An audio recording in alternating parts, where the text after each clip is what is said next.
What would you do if you knew the world was about to slip away from you, and all you had left was one final wish? The question lingered in the air, unspoken but overwhelming. Elon Musk sat in his office, staring at the glowing screen of his phone. His eyes, normally filled with unshakable determination, now reflected a rare moment of uncertainty. He had just received an email, a request. It wasn't the type of request he was used to, the usual inquiries for donations, business deals, or personal endorsements. No, this one was different. This was personal. The subject line read, "A final wish." And it wasn't just any wish. The email came from a woman named Lily Williams, someone who had been a leading scientist in the field of aerospace technology before her life had been cut short by an aggressive form of cancer. She was dying. Her prognosis was grim, weeks, maybe days to live. But what caught Elon's attention was the unusual nature of her request. She wanted to meet him. To anyone else, it might have seemed trivial. Why would a woman with so little time left ask to meet the richest man in the world? But the more Elon read, the more intrigued he became. Lily's email detailed how she had once worked on the same projects his companies were now pioneering. Her passion for space exploration mirrored his own. In fact, she believed, strongly, that space was humanity's only hope for survival, and she had developed a revolutionary new technology that could change the future of space travel. But there was something else in her letter, something that stuck with him. "I want to see my dream realized, Elon. Before I go." Elon leaned back in his chair, his mind racing. He wasn't the sentimental type. He had a long list of priorities: business, innovation, the future of humanity, and never enough time to give much attention to things outside of that. But something about Lily's words hit him differently. Maybe it was the quiet, persistent urgency in her request, or maybe it was the raw vulnerability of knowing her days were numbered. He set the phone down slowly, staring at the glowing screen for a long moment. He had no idea who this woman was beyond the email. Yet, there was something that gnawed at him. Maybe it was the idea of someone so close to their last moments having the courage to ask for something so impossible. Elon could feel the weight of the decision bearing down on him. What if her dream could change the world? What if she could leave behind a legacy that no one had expected? He had always believed that humanity's future lay among the stars. But here, before him, was a woman who shared that belief and had given her life to it. Could he really say no? With a deep breath, Elon hit reply. "Ms. Williams," his response began, "I'm honored that you reached out to me. Your work and your vision for the future of humanity are inspiring. I'll do my best to meet you as soon as possible." He pressed send. And for the first time in a long time, Elon Musk found himself thinking about something more than the next launch or the next technological breakthrough. He was thinking about a woman he had never met, whose life was slipping away, but whose dream might just change the world. The news spread quickly. Within hours, social media was buzzing with speculation. Who was this mysterious woman, and why had Elon Musk agreed to meet her? The tech world, the space enthusiasts, and even the general public seemed to be riveted by the idea of a dying woman making her final request to one of the most powerful men on the planet. Elon's team was inundated with questions, requests, and inquiries. Should they prepare for a press release? Should they turn this into an opportunity for charity or publicity? But Elon made it clear, this was not about PR. This was something different. He wasn't sure yet what it was, but he knew he had to meet her. 2 days later, the moment came. Elon arrived at the hospital where Lily Williams was being treated. A small, unassuming building tucked away in a quiet corner of the city. Inside, the sterile air of the hospital seemed to contrast sharply with the weight of what was about to unfold. Lily was in a private room on the 4th floor. The nurses had prepared her for the visit, but no one could truly prepare for what was to come. Elon stood outside her door for a moment, taking a deep breath. He had met with countless world leaders, scientists, and entrepreneurs, but this was different. He knocked lightly. A soft voice from within called out, "Come in." The door opened slowly. Lily Williams lay in bed, her pale face framed by strands of dark hair that had thinned from her treatments. Despite her frailty, there was something electric in her eyes. Sharp, unwavering, filled with life despite the situation. Elon stepped inside, his heart heavy. He had expected sadness, maybe even anger.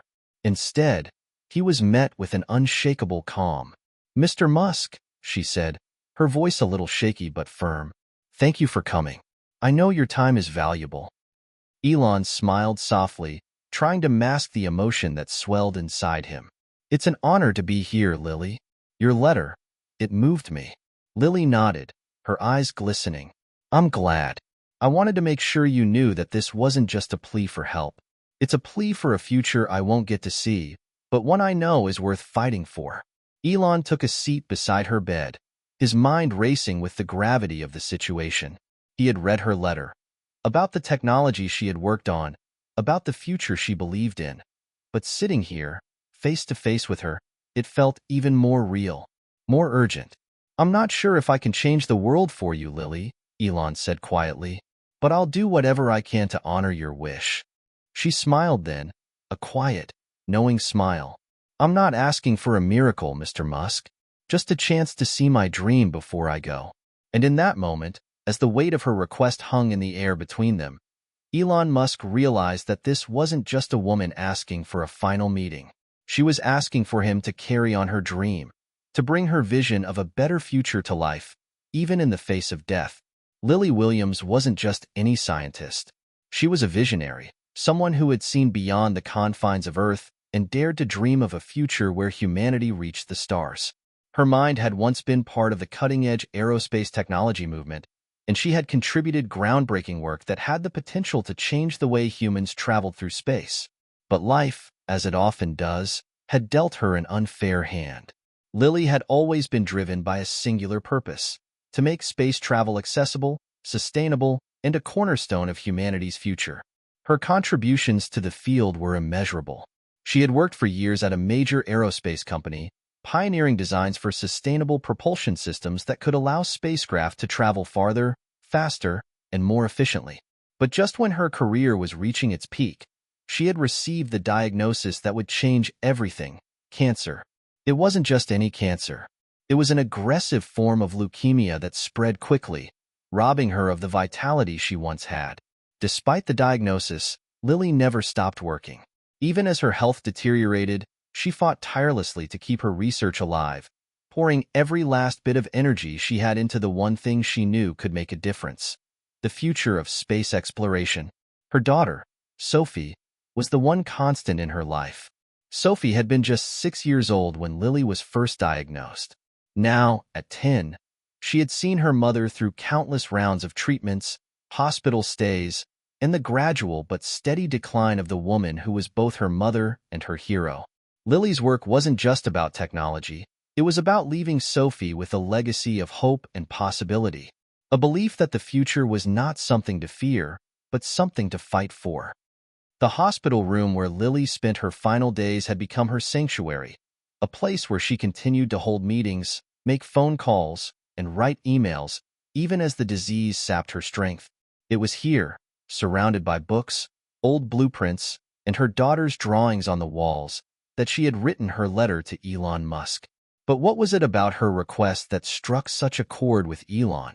Lily had a unique gift: the ability to see the interconnectedness of humanity's dreams.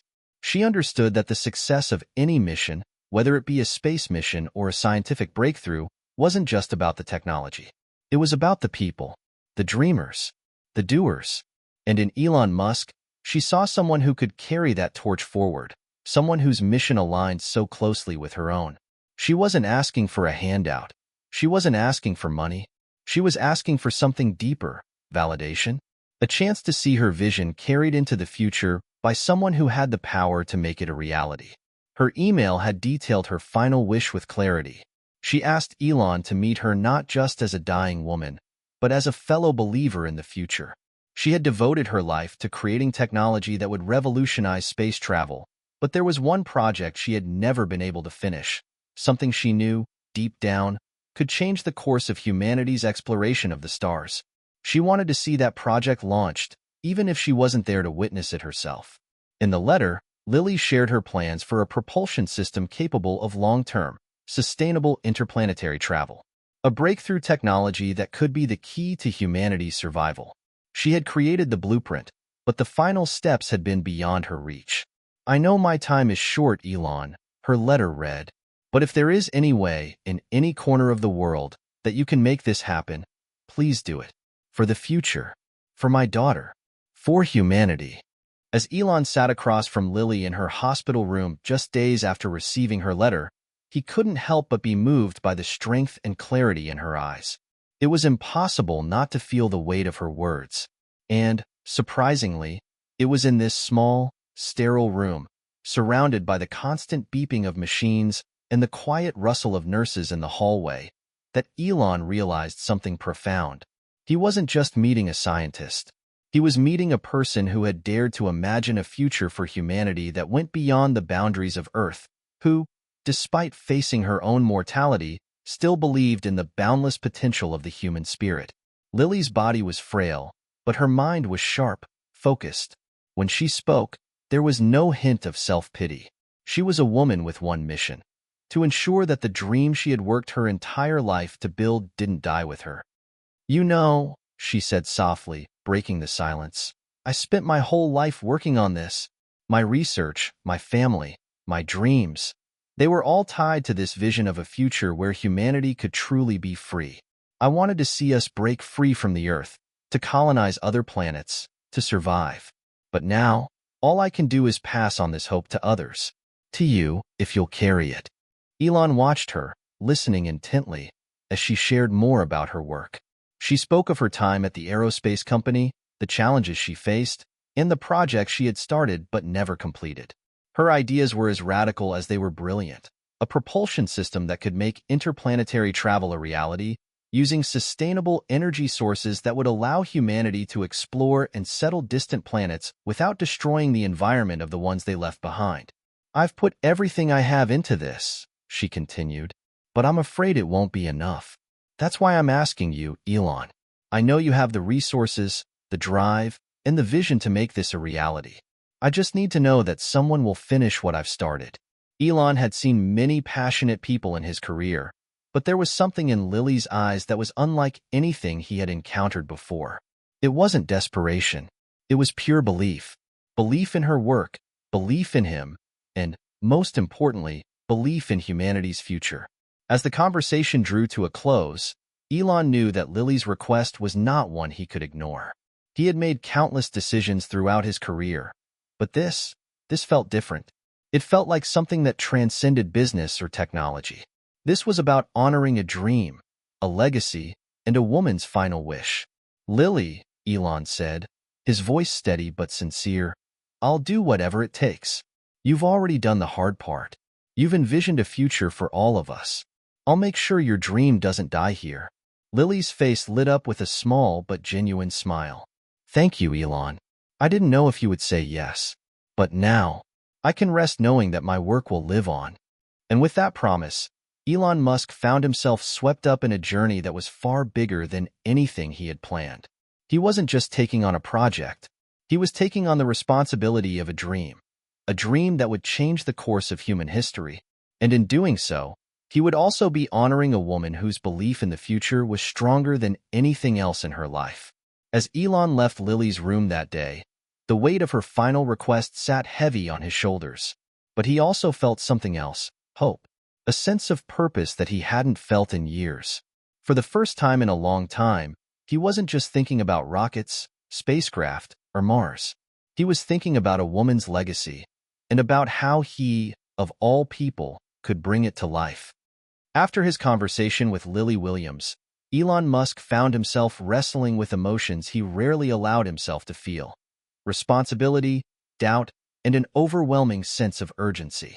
He had agreed to carry Lily's dream forward, but what did that actually mean? Elon had built his empire on audacious dreams: the colonization of Mars, sustainable energy, the revolution of the automotive industry. But none of his endeavors had been personal in the way this one was. This wasn't just about technology.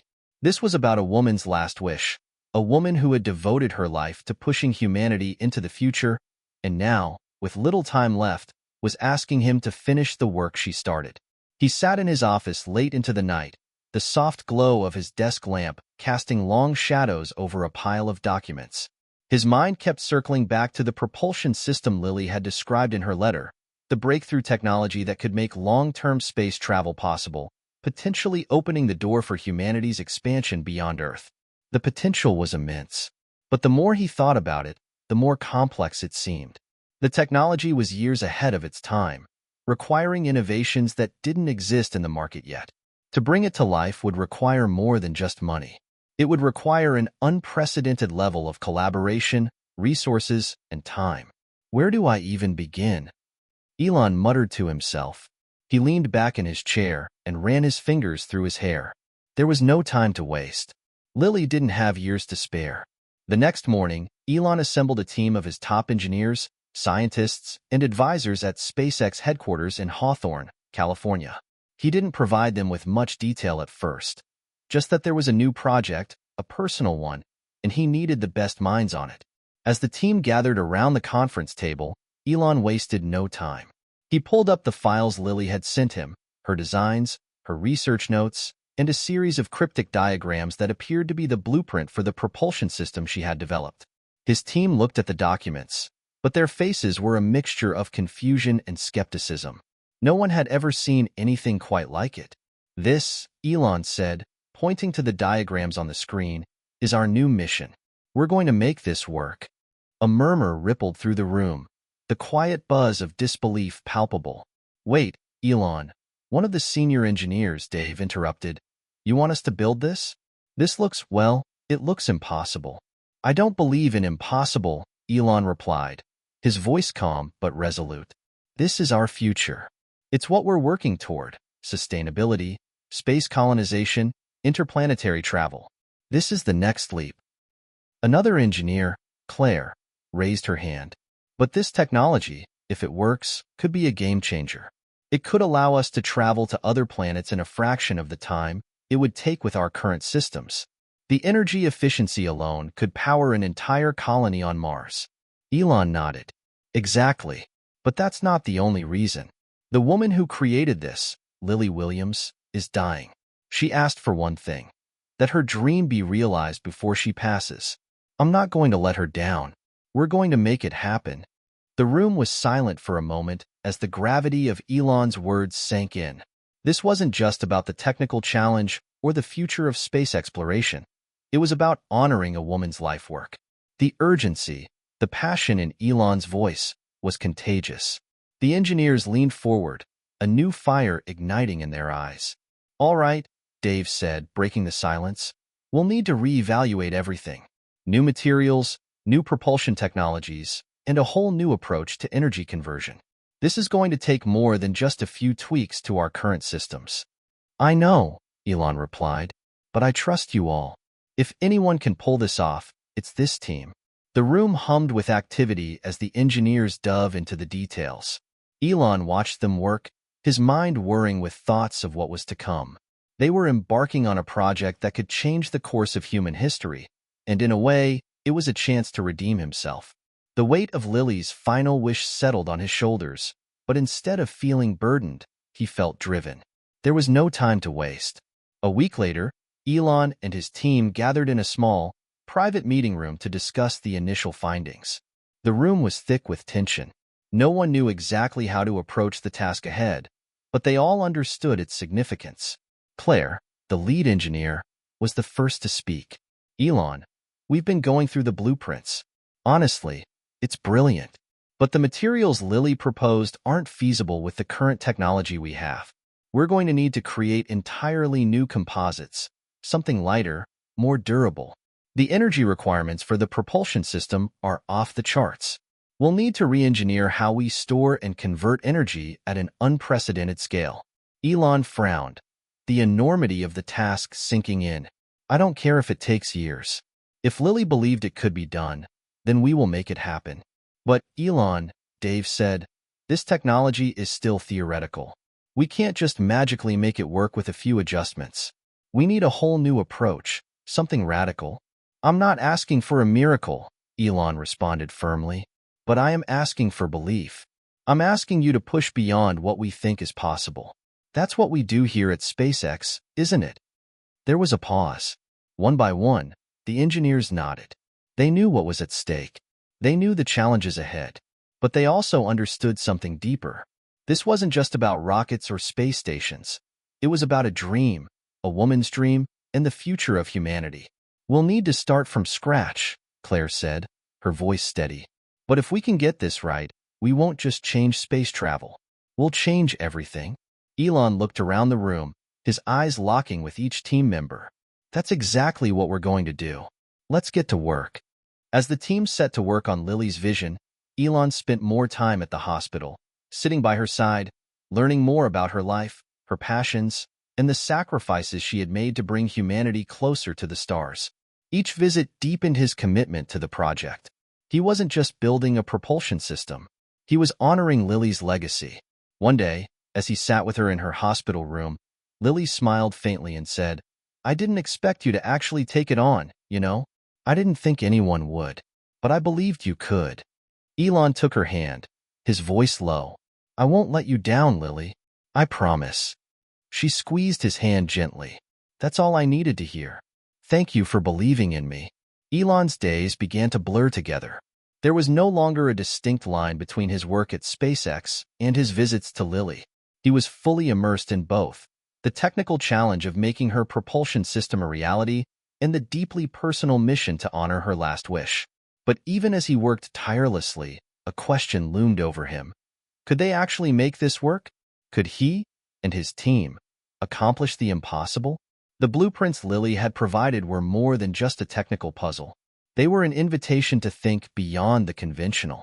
As Claire and the team dug deeper into her research, it became clear that Lily had devised a propulsion system that wasn't based on any existing technology. Her design used a radical approach to energy conversion and propulsion, leveraging quantum mechanics and advanced materials science that were still in their infancy. It wasn't just the propulsion system that was revolutionary. It was everything around it, the way energy would be stored, transmitted, and utilized. "We're dealing with concepts that haven't even been fully realized yet," Claire said during one of their team meetings. "This isn't just a new engine design. It's a new way of thinking about energy. This is something we might only see in theoretical physics textbooks, not a working spacecraft." "But it could work," Elon said, his voice steady. "If Lily believed in it, I believe in it too. The question is, how do we make it real?"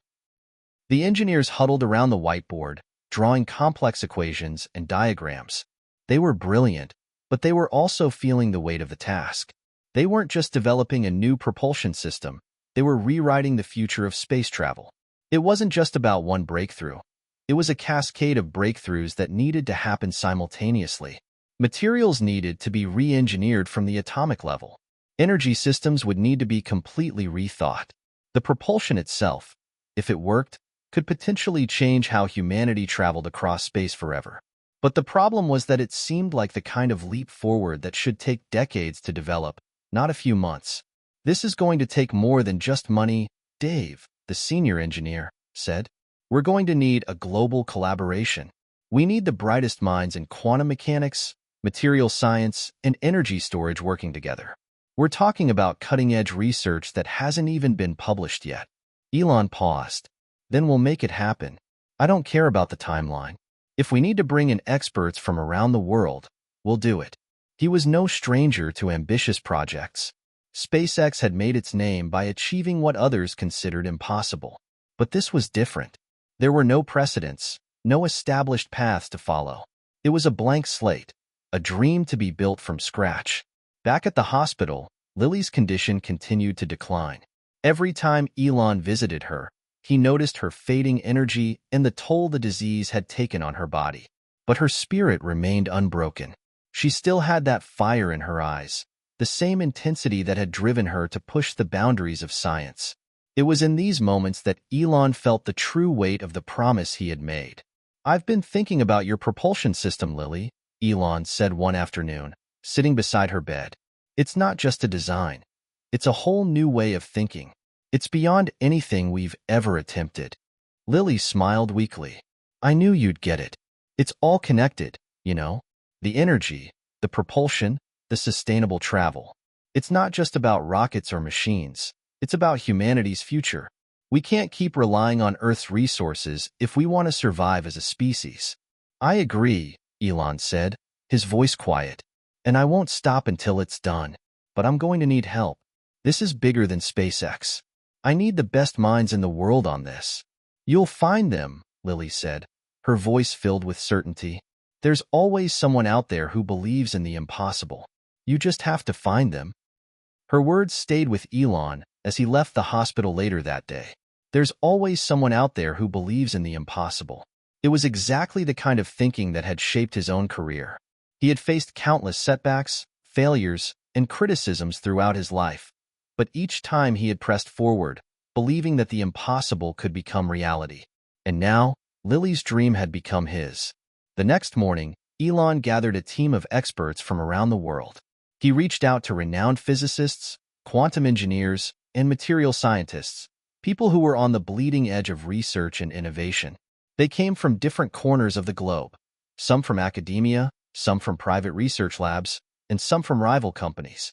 But they all shared one thing in common: a deep belief in the potential of space travel and a fascination with Lily's vision. Over the next few weeks, the team worked tirelessly. Every day, new breakthroughs were made.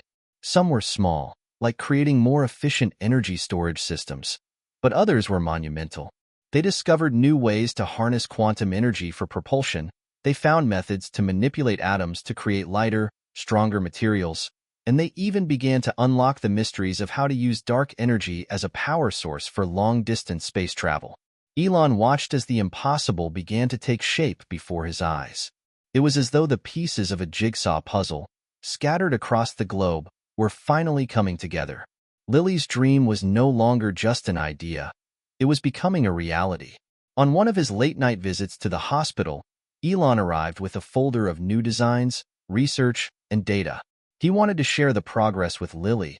He needed to see her reaction, to know that they were on the right track. Lily was in a light sleep when he entered, but she stirred as he approached. Her eyes fluttered open, and a smile spread across her face when she saw him.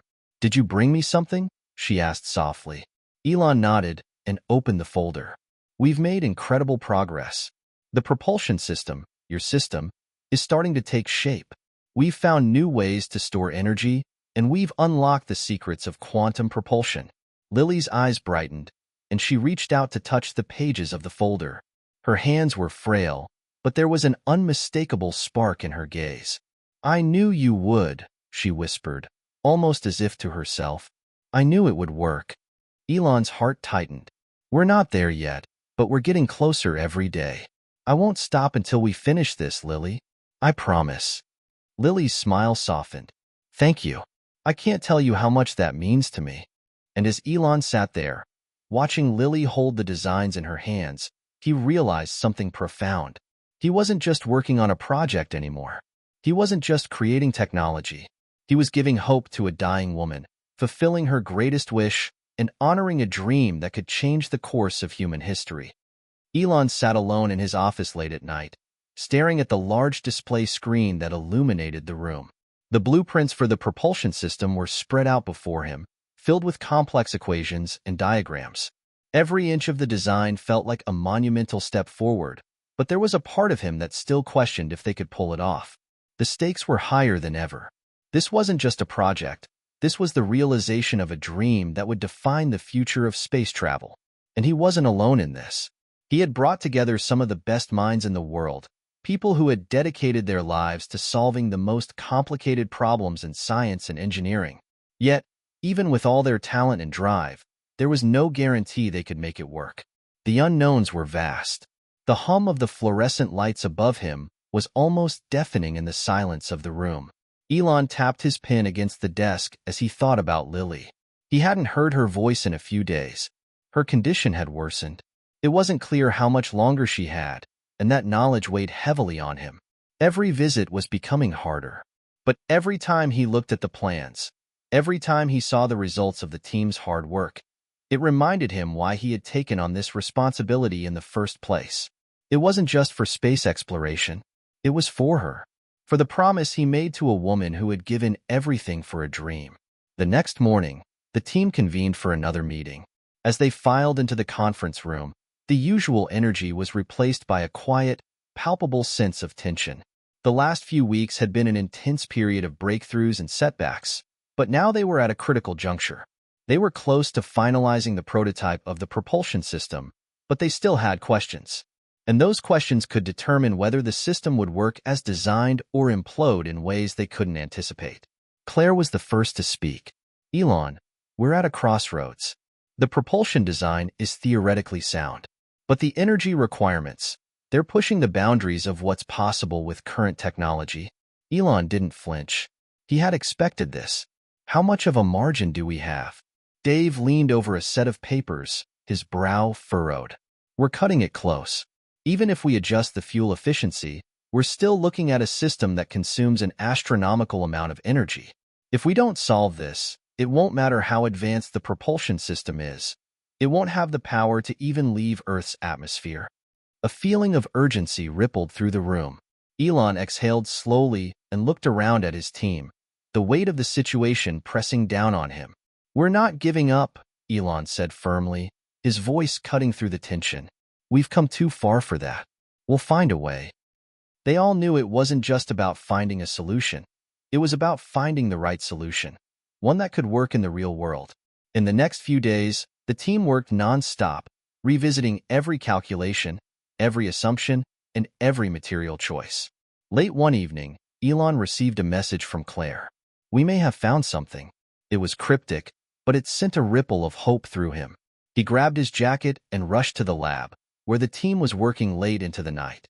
When he entered, he saw Claire standing over a new schematic, her face lit up with excitement. Elon, we've been looking at the energy conversion systems all wrong. The solution wasn't just about increasing efficiency, it's about rethinking how we store and transmit power. What if we used a combination of quantum batteries and artificial gravity fields to stabilize the energy flow? We've been working on this for a while, and we believe it could work with the propulsion design. Elon's heart quickened. You're telling me we could actually make it work? That this new energy solution could power the propulsion system? Claire nodded, her eyes glowing with the thrill of discovery. It's not just theoretical anymore. We've done initial tests, and it works. It's still rough, but with the right tweaks, it could be the breakthrough we've been waiting for. For a moment, Elon stood frozen, taking it all in. This could be it, the solution that would make everything possible. But there was no time to celebrate yet. They had to test it. The following week was a blur of rapid experimentation and re-engineering. The team worked around the clock to build a prototype of the propulsion system using the new energy conversion method. Every success was met with cautious optimism, every failure with a deeper resolve. And as each hour passed, Elon's thoughts would inevitably drift back to Lily. He had to get this right, not just for humanity, but for her. Then, one afternoon, Elon received a call from the hospital. Lily's condition had taken a sudden turn for the worse. It was the call he had been dreading. He didn't hesitate. He rushed to her side, knowing that he might not have much time left. When he entered her room, Lily was asleep, her breaths shallow. The heart monitor beside her beeped steadily, but it was clear that her strength was fading. He sat beside her, taking her hand in his, trying to fight back the wave of emotion that threatened to overwhelm him. Lily, he whispered softly, his voice thick with emotion. We're close. We're so close. The propulsion system, it's almost ready. You're not going to die before we finish this, I swear to you. Lily's eyes fluttered open. She smiled faintly, her fingers squeezing his hand. You're still trying, she said, her voice weak. I promised, Elon said, his voice tight. I promised I would make your dream come true. Lily's smile grew slightly, though it was tinged with sadness. I never wanted much, just for humanity to reach the stars, to keep dreaming. She coughed softly, wincing from the effort. It's all so big, but I knew it was worth it. You're the right person, Elon. You always were. Elon's throat tightened. He wanted to say more, to reassure her that everything would be okay. But he couldn't find the words. Instead, he just sat there, holding her hand, his heart aching. The doctor entered the room quietly, checking the monitors before giving Elon a sympathetic nod. He didn't need to say anything. It was clear. Time was running out. By the next day, The prototype was ready for its first full-scale test. Elon didn't waste any time. He gathered the team at SpaceX, explaining what they were about to do. They would test the propulsion system on a specially built spacecraft. It wouldn't leave Earth's orbit, but it would prove whether the energy system could sustain the power needed for the propulsion to work. "We're doing this for Lily," Elon said, his voice resolute. "This is our chance to make it real." The test was set for late that evening. But just before they began, Elon received another call. His heart sank as he answered. It was the hospital. Lily was gone. For a moment, he couldn't move. The weight of her loss threatened to crush him. The one person who had believed in him, who had given him the strength to carry on, was gone. But then, as he looked at the team gathered around him, he realized something. Lily's dream wasn't just hers anymore. It was his. It was all of theirs. "Elon," Claire said softly, her voice filled with understanding, "we can still do this." For her. Elon wiped his eyes, took a deep breath, and nodded. "Let's do it." As the rocket prepared for launch, Elon stood at the edge of the pad, watching the final checks being made. His heart pounded in his chest. This was the moment that could change everything. It wasn't just about propulsion. It was about a legacy, a promise, and a dream that would never die. The countdown began. The countdown echoed in the chilly night air, a ticking clock that marked the most critical moment in the entire project. Elon stood off to the side, his hands clasped behind his back, his face a mixture of resolve and grief.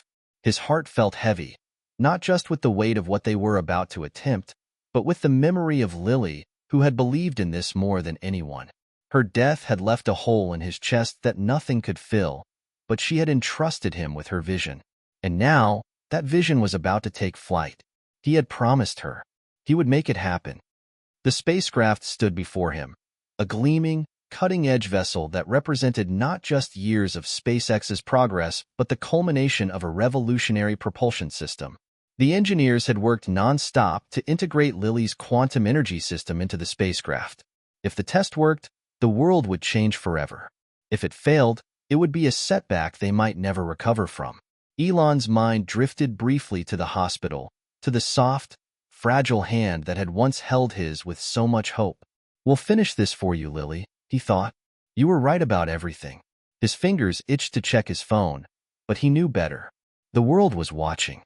There was no turning back now. Inside the control room, the energy was palpable. The team moved with focused urgency, their eyes glued to screens and instruments as they prepared for the final checks. Claire, Dave, and the others were running through simulations one last time, making sure every system was aligned. They had done their homework, but they knew that nothing could fully predict how this first test would go. There were too many variables, too many unknowns.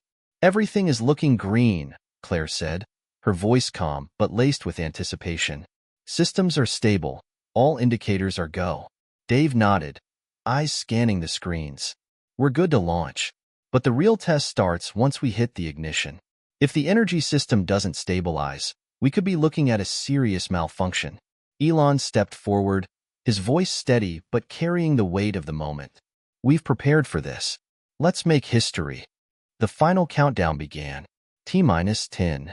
Elon held his breath. This was it. T-5. His thoughts raced. The propulsion system was their last hope for creating a sustainable way to travel through space. If it worked, humanity would have a pathway to the stars. If it didn't, it could be years, maybe decades, before something even remotely similar came close to success. T-3. Fire. Elon called out, his voice steady, but his chest tight with anticipation. A deep, resonating roar erupted from the launch pad as the rocket's engines flared to life. Bright blue and orange flames lit up the night sky. The ship began to tremble, its massive frame vibrating under the intense power of its propulsion system. The first few moments were an agonizing silence. All the engineers in the control room stared at their screens, their hearts racing, watching for any signs of trouble. And then, slowly, the spacecraft began to lift off the ground. At first, it was a gentle ascent, like a bird taking its first flight. The rocket rose steadily into the night, defying gravity with the combined power of the quantum propulsion system and the groundbreaking energy converter. The launch pad, once a place of uncertainty, was now a distant blur beneath them. Elon allowed himself a small exhale of relief. The test was underway. But then, just as quickly as the feeling of triumph surged, the alarm bells blared. Warning! Energy instability detected. A collective gasp filled the control room. The team scrambled to assess the situation, their fingers flying over the consoles. The spacecraft was still climbing, but the energy readings were spiking. Too much power was being pulled. The system was beginning to overload. Abort! Abort! Dave shouted, slamming his hand down on a big red button. But it was too late. The spacecraft lurched. For a split second, everything seemed to slow down. The hum of the control room, the pounding of hearts, the sound of the engines. All of it felt suspended in time. And then, everything happened at once. The spacecraft jolted as if caught in an invisible force. The propulsion system began to sputter. Sparks shot out from the base, and the energy converters flickered dangerously. The bright flames that had once illuminated the sky now sputtered in erratic bursts. The spacecraft began to veer off course. "Shut it down! Shut it down!"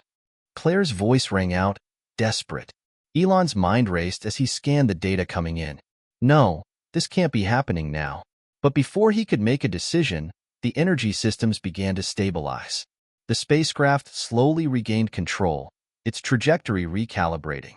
The alarms died down, and the lights in the control room shifted from red to green. "Holy," Dave began, but he was interrupted by Claire's incredulous voice. "The systems, wait. The system's stabilizing on its own. It's working. The propulsion system is holding steady."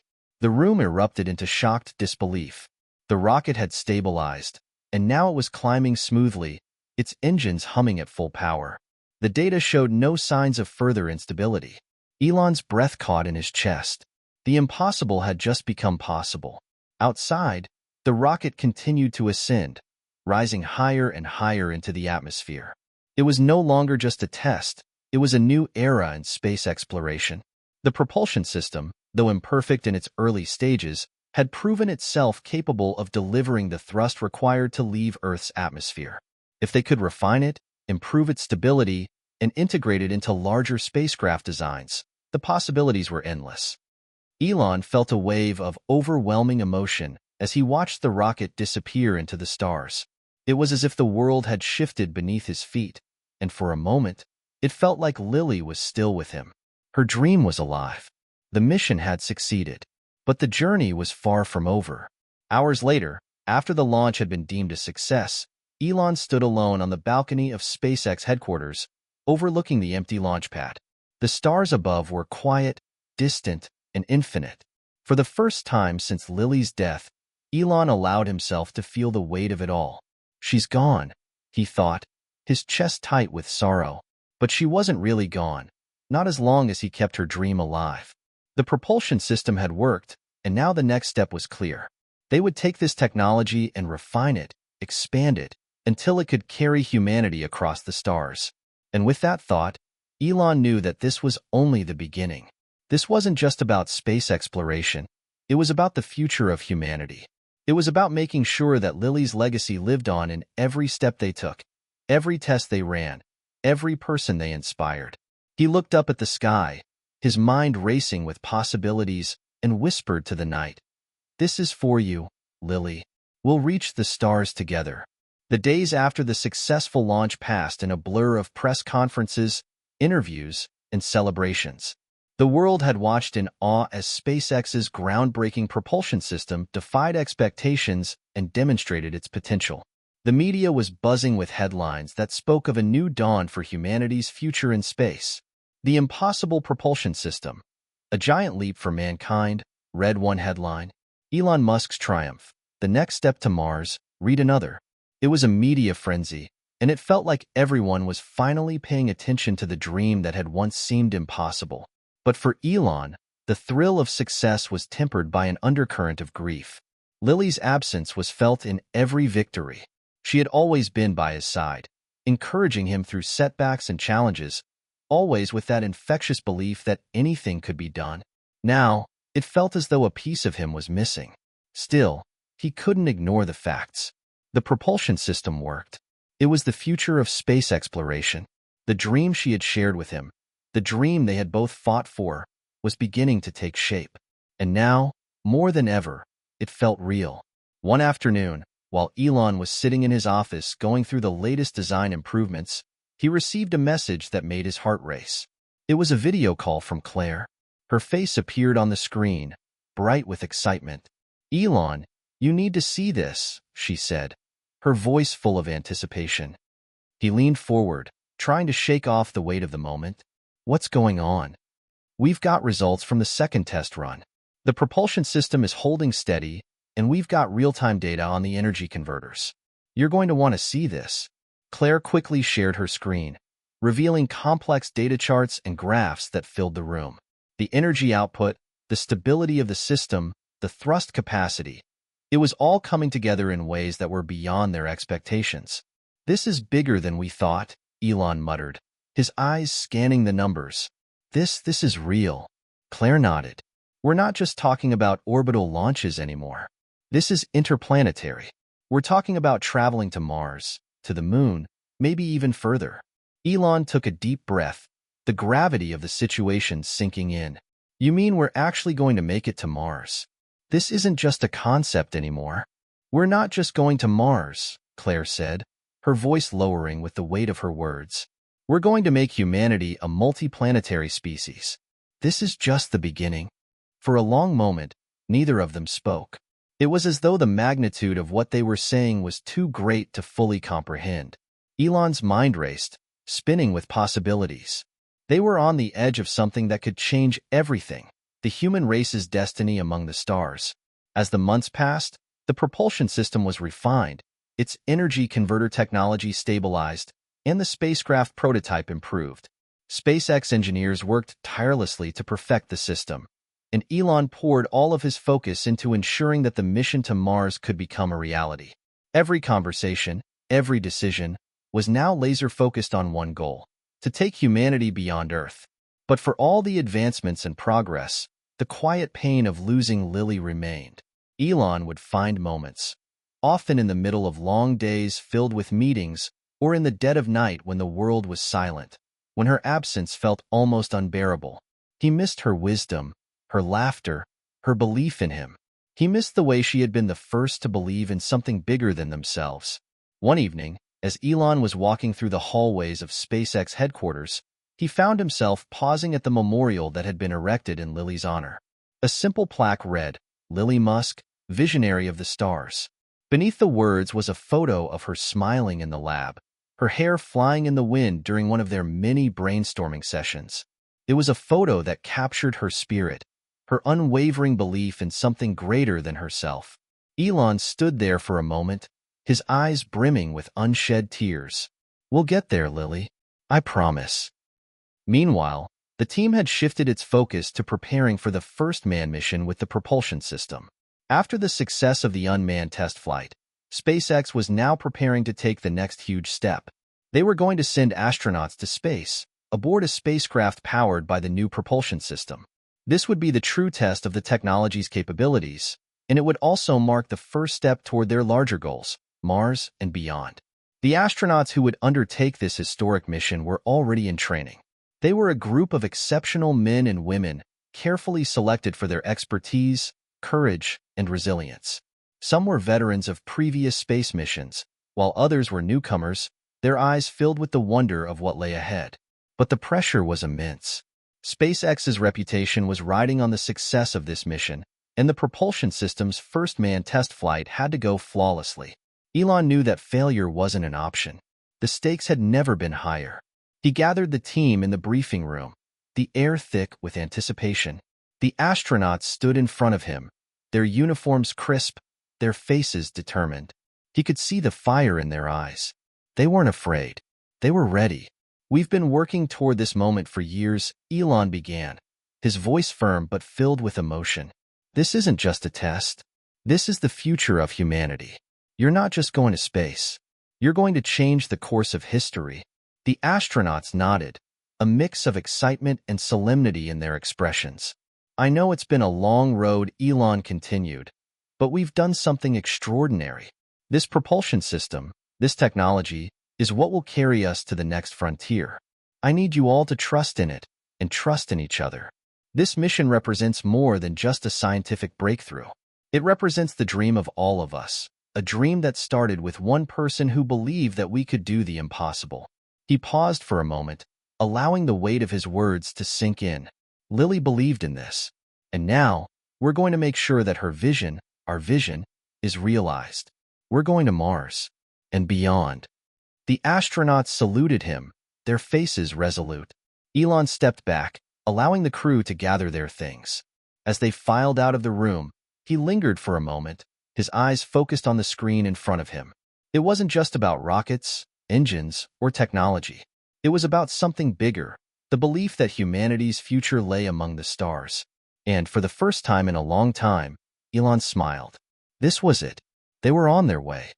The day of the first manned mission had arrived, and the air at SpaceX headquarters was electric with anticipation. The entire team was on edge, fully aware that the next few hours would define the future of space travel. The pressure was immense, not only for the astronauts who were about to board the spacecraft, but for everyone who had worked tirelessly to get them to this point. Elon stood in the mission control room, his eyes glued to the monitors in front of him. The countdown was ticking down, and every second felt like a lifetime. This mission was more than just another test. It was a statement to the world, a declaration that humanity was ready to push beyond Earth's orbit, that they were ready to become a multiplanetary species. But even as the countdown continued, there was something else on Elon's mind, something that had been weighing on him since the moment Lily's vision had become his own. She had always talked about this day, about how it wasn't just about the technology or the mission. It was about the people, the dream, and the future. "You can't do it alone, Elon," she'd often reminded him. "It's not just your vision, it's everyone's." His hand rested on the back of his chair as the final moments of the countdown drew near. He thought about her then, the way she had encouraged him to take risks, to dream bigger. 10, 9, 8. The voice of the launch director echoed in the room, pulling him back to the present. The spacecraft, now fully operational and equipped with the propulsion system that had once seemed so far-fetched, stood on the launch pad, its sleek silver form bathed in the glow of the early morning sun. The astronauts had already boarded, each one taking their position inside the capsule. They had been through countless simulations, training for every possible contingency, but this was different. This was real. Commander Rachel Parks, an experienced astronaut who had flown on multiple missions before, was at the helm. Beside her sat Lieutenant Michael Hayes, the spacecraft's pilot, a quiet but brilliant engineer who had dedicated his career to pushing the boundaries of space travel. And in the back, mission specialist Dr. Olivia Lee, a physicist whose expertise in quantum mechanics had been crucial to understanding and integrating the propulsion system's energy converter into the spacecraft. As the final seconds of the countdown ticked away, Rachel spoke into her headset, her voice calm but filled with an undeniable sense of gravity. "All right, team, you know what to do. Let's make history." There was a brief silence before Michael's voice came through. "Ready, Commander. Systems are stable. Propulsion systems are green." Dr. Lee chimed in next, her voice almost too calm for such a high-stakes situation. "Energy systems are go. We're clear for launch." Inside the mission control room, Elon and the rest of the team were glued to their monitors, tracking every readout, every signal from the spacecraft. Claire, Dave, and the others were scattered around the room, making quick, calculated decisions as the data streamed in. But Elon was focused on one thing above all, the astronauts' safety. This mission was far more complex than anything SpaceX had done before. If anything went wrong, it could mean the end of the dream. 3, 2, 1. The engines roared to life. The spacecraft surged into the sky, its engines lighting up the early morning horizon with an intensity that could be felt from miles away. The roar of the boosters echoed, shaking the ground beneath their feet. In the control room, a collective sigh of relief went up as the rocket cleared the launch pad. The propulsion system held steady, as had been hoped, and the spacecraft began its ascent into the atmosphere. Elon's heart pounded in his chest. The propulsion system, The very thing Lily had envisioned was working flawlessly, guiding the spacecraft on its trajectory. The team watched as the spacecraft reached the upper limits of the atmosphere and then began to enter orbit. The first phase of the mission was a success. The spacecraft was in space, and the propulsion system was functioning as it should. The spacecraft was on course. The propulsion system had successfully carried them beyond Earth's atmosphere, and the astronauts were now in the vacuum of space, traveling toward the edge of orbit. But as the mission entered its second phase, things started to get complicated. While the propulsion system was performing better than expected, there were unexpected fluctuations in the energy output. It wasn't dangerous yet, but it was certainly a cause for concern. Elon could feel his pulse quicken as the data came in from the spacecraft. "This isn't normal," Claire said, her brow furrowed. "The energy converters are fluctuating more than we anticipated. We need to adjust the power output manually." Elon's eyes darted over the data. This was the kind of unexpected problem that could derail everything. "We need to alert the astronauts," Elon said, his voice firm. "If they have to cut the power to the propulsion system, it could affect the trajectory. Tell them to be prepared for manual intervention." Dave was already working his console, sending the emergency signal to the astronauts. In the meantime, the team back at SpaceX was troubleshooting the issue in real time, trying to find a solution before it became a full-blown crisis. Inside the spacecraft, the astronauts were busy monitoring the systems, unaware of the brewing issues back on Earth. Commander Rachel Parks was scanning the dashboard, noting the increasing energy fluctuations. "This isn't good," she said under her breath, but her voice remained steady. "Michael, start reducing power to the propulsion system. Let's see if we can stabilize it." Michael Hayes, the pilot, quickly began adjusting the controls, his fingers flying over the touchscreen. But the fluctuations only grew worse.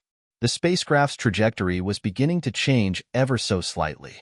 They were still in space, but it was clear that the system needed an adjustment. "We've got a problem," Michael said. "The system isn't responding the way we need it to. It's pulling too much energy from the converter." Rachel's heart raced as she glanced at Dr. Lee. "Olivia, we need your expertise now. What do we do?" Dr. Lee, her eyes scanning the data from the quantum energy converter, gave a quick but calm answer. "We'll need to temporarily shut down the propulsion system and reroute the energy. It's a safety precaution. We can't afford to push it further." Rachel took a deep breath and relayed the order. "Okay, team, shut it down. We'll do a full systems reboot. Brace for impact." For several tense minutes, the spacecraft systems went dark. In mission control, Elon's heart was in his throat as he watched the data fluctuate wildly. There was no turning back now. Finally, the systems came back online. Slowly, cautiously, the propulsion system began to hum back to life, stabilizing as the power was carefully routed. "This is it," Claire said, her voice barely above a whisper. "It's working again. The system's stable." After the tense mid-flight issues were resolved, the spacecraft completed its planned maneuvers in orbit and began its return to Earth. The propulsion system had proven its capabilities, even under duress, and the astronauts were now safely en route back to their landing site. As the capsule descended back through the atmosphere, Elon allowed himself to breathe again. The mission was a success. Despite the hiccups, despite the uncertainty, they had done it. The spacecraft landed safely on the designated pad, and the astronauts emerged, their faces filled with a mixture of awe and exhaustion. They had made history, and the propulsion system, though still imperfect, had passed its first real test. As the crew was debriefed, Elon stood quietly in the control room, watching as the spacecraft was secured. He knew that the road ahead would be filled with challenges, more tests, and more obstacles. But today, they had proven that space was no longer a distant dream. It was within their reach. He thought about Lily again. How proud she would have been. How she would have marveled at this moment. The propulsion system was just the beginning. But it was a beginning that would change everything. With a deep breath, Elon turned to the team. "This is just the start. The real journey begins now." The success of the first manned mission to space with the new propulsion system was a monumental achievement. But Elon knew that this was only the beginning. The real challenge lay ahead, testing the system beyond Earth's orbit, pushing the boundaries of human exploration, and making the dream of a multi-planetary species a reality. Mars was still years away, but the steps toward it had to be taken now. Back at SpaceX headquarters, the mood had shifted. The team was no longer celebrating the small victories. They were already preparing for the next step, a mission to Mars. The propulsion system had proven its capabilities in Earth's orbit, but Mars was a whole different beast. A long-distance mission with months of travel, unpredictable space conditions, and the potential for unforeseen obstacles. Elon gathered his senior engineers, astronauts, and mission planners in the SpaceX conference room. The walls were lined with schematics of the spacecraft, diagrams of the propulsion system, and detailed timelines for the Mars mission. "We've seen the potential," Elon began, his voice focused and serious. "But Mars is not Earth. The journey to Mars will push us to the limit. The propulsion system must work flawlessly over an extended period of time, and we need to prepare for every contingency." Claire, who had been working closely with the propulsion team, spoke up. "We're still refining some aspects of the energy converter. It's performing well, but we're not at 100% efficiency yet. We need to optimize it further before the mission." Elon nodded. He trusted Claire's judgment, but the clock was ticking. The pressure was mounting. If they wanted to meet their deadline for the Mars mission, they couldn't afford to wait for perfect conditions. It was time to push forward. "I know we're not there yet, but I believe in this team," Elon said, scanning the room. "We're going to Mars. We're not going to let anything stop us." While the engineers worked on refining the propulsion system, the astronauts trained relentlessly for the Mars mission. The selection of the crew had been one of the most challenging decisions Elon had ever made. It wasn't just about choosing the most qualified individuals. It was about finding those who could endure the physical, psychological, and emotional toll of a long-duration space mission. The crew had undergone months of rigorous training, simulations, and psychological assessments. They were prepared for every aspect of space travel, except, perhaps, the isolation and mental strain that came with a journey of such magnitude. Commander Rachel Parks, Lieutenant Michael Hayes, and Dr. Olivia Lee were the core members of the team, but they were joined by two more astronauts, Dr. Samuel "Sam" Collins, an expert in life support systems, and Major Natalie Foster, a geologist with extensive experience in planetary exploration. Together, they formed the first crew that would attempt to reach Mars. As the team prepared for the mission, the stress began to build. The training simulations were grueling. There were moments when Rachel doubted herself, when the isolation of the training modules started to feel all too real. But she kept her thoughts to herself, pushing forward with the resolve of a leader who knew that their mission was greater than any personal fear. As the Mars mission loomed ever closer, Elon began to feel the weight of the pressure more than ever. The success of the propulsion system had garnered worldwide attention, but now the stakes were even higher. Failure was no longer an option. The world would be watching, and they would be scrutinizing every move SpaceX made. One evening, after a long day of meetings, Elon sat alone in his office, staring at the empty chairs across from him. The weight of the responsibility was suffocating. Lily's absence felt sharper than ever. She had always been there to offer perspective, to remind him that the pursuit of greatness came with its share of doubt and struggle. He picked up the photograph of her that sat on his desk, her smiling face, the way her eyes sparkled with determination. He remembered the long nights they'd spent discussing the future, planning out a path to the stars. She had believed in him when no one else did. "Lily," he whispered, his voice catching in his throat, "we're doing this for you. For all of us." The final preparations were intense. Engineers were working around the clock to perfect the propulsion system. Astronauts were putting in countless hours of simulation training, and mission planners were finalizing every detail of the Mars mission. Elon watched as everything came together, almost too perfectly.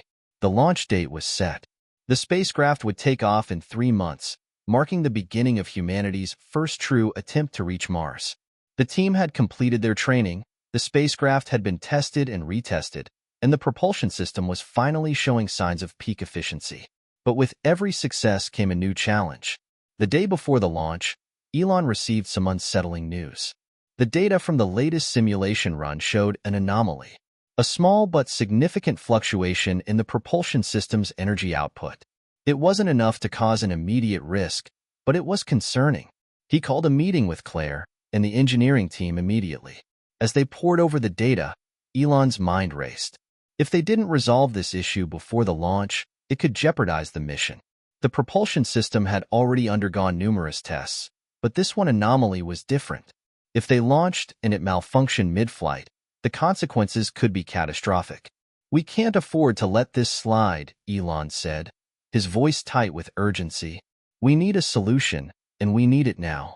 Claire nodded, her face etched with determination. "We'll find it, Elon. We have to." For the next 24 hours, the team worked relentlessly to identify the root cause of the fluctuation. They tested every possible variable, recalibrating the energy converters and adjusting the system's parameters. It was one of the most intense nights Elon had ever experienced. Every moment felt like it could be their last opportunity to fix the problem before the launch. Finally, at the break of dawn, the engineers identified the issue. It was a minor miscalculation in the power distribution system that had gone unnoticed during previous tests. With this discovery, they were able to correct the problem and stabilize the propulsion system. Elon let out a breath he didn't realize he'd been holding. The problem was fixed, and the mission could move forward. The day of the Mars launch arrived with a mixture of excitement and anxiety. The world was watching, and the team knew that their mission would define the future of space exploration. The spacecraft was ready. The astronauts were ready. The propulsion system was primed for the longest journey ever attempted. As Elon stood in mission control, watching the countdown clock, his thoughts drifted again to Lily. Her dream had always been to see humanity reach beyond Earth's boundaries, and now, with the propulsion system working as it should, it felt as though they were finally on the edge of realizing that dream. "Elon," Claire said, her voice breaking through his reverie. "We're ready." He nodded, his mind focused. This was it, the moment they had been waiting for. "Let's make history," he said quietly, watching as the countdown reached 0. The Mars mission is about to begin, but the path forward is filled with uncertainty. What do you think will be the greatest challenge for the crew as they journey to Mars? Let us know your thoughts in the comments, and make sure to subscribe for the next chapter in this incredible story. The countdown had reached 0, and the roar of the engines filled the air as the spacecraft shot into the sky. The launch was flawless. Everything had gone according to plan, and for a brief moment, Elon allowed himself to breathe. But he knew that the real journey was just beginning. This wasn't just a trip to the moon or a few days orbiting Earth. This was a journey that would take months, and every day was a step further into the unknown. As the spacecraft moved beyond the confines of Earth's atmosphere, Elon watched the telemetry on the screen with intense focus. The propulsion system was running smoothly, and the astronauts were in good health. But he couldn't shake the feeling that something was still lurking, something they hadn't yet anticipated. Inside the spacecraft, Commander Rachel Parks surveyed the calm, infinite black of space through the viewport. The Earth was shrinking behind them, becoming a pale blue, as they ventured farther from home. The crew had settled into their routine, but the isolation was already beginning to weigh on them. The journey to Mars was estimated to take 6 months, and although the crew was trained for long-duration missions, there was a difference between training in simulations and actually being in space. They had experienced the quiet of space for short bursts, but now, every passing day felt like an eternity. The vastness of space had a way of reminding them how small and fragile human existence really was. "We're on schedule," Lieutenant Michael Hayes said, his voice crackling over the intercom. "The propulsion system is stable.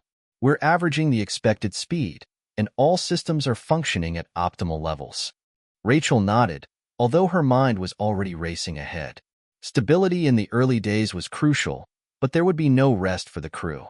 They were pioneers, but with that title came the weight of responsibility, not only for their own survival but for the future of humanity. Dr. Olivia Lee, the mission specialist, adjusted the readings from the life support systems. Oxygen levels are holding steady, and the food supply is sufficient for the entire journey. "How's everyone holding up mentally?" "I'm fine," Michael said quickly, but his eyes betrayed a hint of fatigue. Dr. Lee raised an eyebrow. "That's not what I asked." "We're all good," Rachel interjected, her voice authoritative but warm. She had been the one to keep the crew focused on the mission since day one. "We've trained for this." 3 weeks into the mission, The crew had adjusted to life in space, but the monotony was starting to take its toll. They had settled into a routine of work and rest, but time seemed to drag. The silence of space was oppressive, broken only by the hum of the spacecraft systems. One evening, as Rachel and Michael were running diagnostics on the spacecraft's navigation system, an unexpected alert flashed on the console. A subtle fluctuation in the propulsion system's output had been detected. It wasn't a significant issue, but it was enough to trigger a warning. "Claire, this is Commander Parks. We've got a minor fluctuation in the propulsion system," Rachel reported. "It's not critical, but it's something we need to address." In mission control, Elon's brow furrowed as the data came in. He could feel the weight of the moment. Every issue, no matter how small, could compound in space, and they were still hundreds of millions of miles away from Earth. Claire responded quickly, her voice calm. "We've seen fluctuations like this before, but not at this stage of the mission. It's likely a result of the long-duration burn on the energy converters. We'll adjust the fuel input and run a full systems check." Rachel nodded, taking the recommendation. "Understood. We'll proceed with caution and make the necessary adjustments." For the crew, it was a reminder that space was unforgiving. They were in the middle of the abyss, and no one could hear you if you made a mistake. Days passed, and the minor glitch was addressed, but the strain of isolation began to deepen. Even the smallest tasks felt amplified in the vacuum of space. The crew spent hours floating in the small confines of the spacecraft, staring at screens and completing endless checks. With no new distractions, no change in scenery, the weight of time began to feel unbearable. Dr. Lee observed the crew closely, noticing the subtle signs of stress. Michael had become more withdrawn, his usual quick wit replaced by a quiet melancholy. Olivia, usually sharp and full of curiosity, was quieter than usual. Only Rachel seemed to maintain her composure, but even she was beginning to feel the pressure. One evening, during a routine check on the spacecraft's exterior, Rachel floated back into the cockpit, her hands gripping the sides of the hatch. She tried to shake off the feeling of claustrophobia that had begun to settle in. "We need to talk about the long-term isolation," Rachel said, her voice cutting through the silence. "We've got 4 months to go. We need to stay mentally sharp." Michael nodded, but he didn't meet her eyes. "I'm fine," he said, though his voice didn't carry the usual confidence. "None of us are fine," Olivia said, speaking for the first time in hours. "We're not designed to be alone for this long. Humans are social creatures. We need connection, and space doesn't give that to us." Rachel took a deep breath, trying to push her own unease aside. "I know, but we can't let the loneliness get the better of us. We have to keep focused on why we're here. Mars, the future of humanity." "Right?" Michael said quietly, though the words felt hollow. A few days later, another alarm broke the silence of their routine. This time, it wasn't just a minor fluctuation in the propulsion system. It was something far more dangerous. A massive solar flare had erupted from the sun, and the radiation was heading directly for their path. The flare was intense enough that it could fry the spacecraft's electronics, causing irreparable damage to the propulsion system, navigation, and life support systems. "This is bad," Olivia said, as she scanned the data.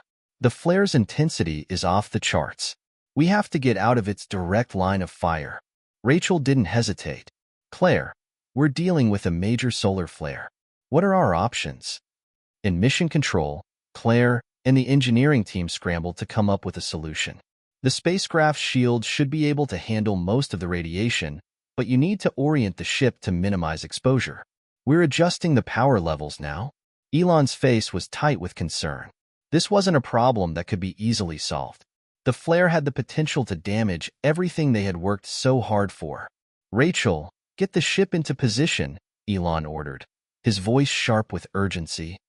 Rachel's hands flew over the controls as she adjusted the spacecraft's trajectory. The solar flare was growing closer, and there was no time to lose. For the next few hours, the crew was on edge, their eyes glued to their screens as they monitored the solar flare's impact. The spacecraft's shielding held, but the systems were still stressed. It was a narrow escape, and the team knew they had come dangerously close to disaster. After the danger had passed, Rachel floated back to the cockpit, her breath slow and steady as she tried to calm herself. The close call had rattled her, but there was no time for self-doubt. She looked out into the infinite blackness of space. The Earth was now a distant memory, and Mars still felt impossibly far away. For a brief moment, she allowed herself to acknowledge the weight of the isolation, the uncertainty, and the risk. This journey had already become more than she had imagined. They had faced challenges they weren't prepared for, but they had survived, and they would keep going.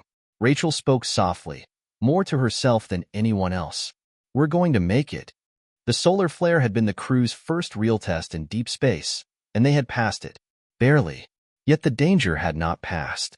Space, vast and inhospitable, was relentless, and each day on their journey felt like one more step toward an unknowable future. But if the crew had learned anything, it was that they had to remain steadfast, even when the odds seemed stacked against them. 2 weeks after the solar flare, the strain was beginning to show. Despite the successful maneuver to protect the spacecraft from the flare's radiation, the crew was fraying at the edges. Long days had turned into long nights, and the monotony of the endless journey was taking its toll. Rachel found herself checking the data once again, although there was nothing new.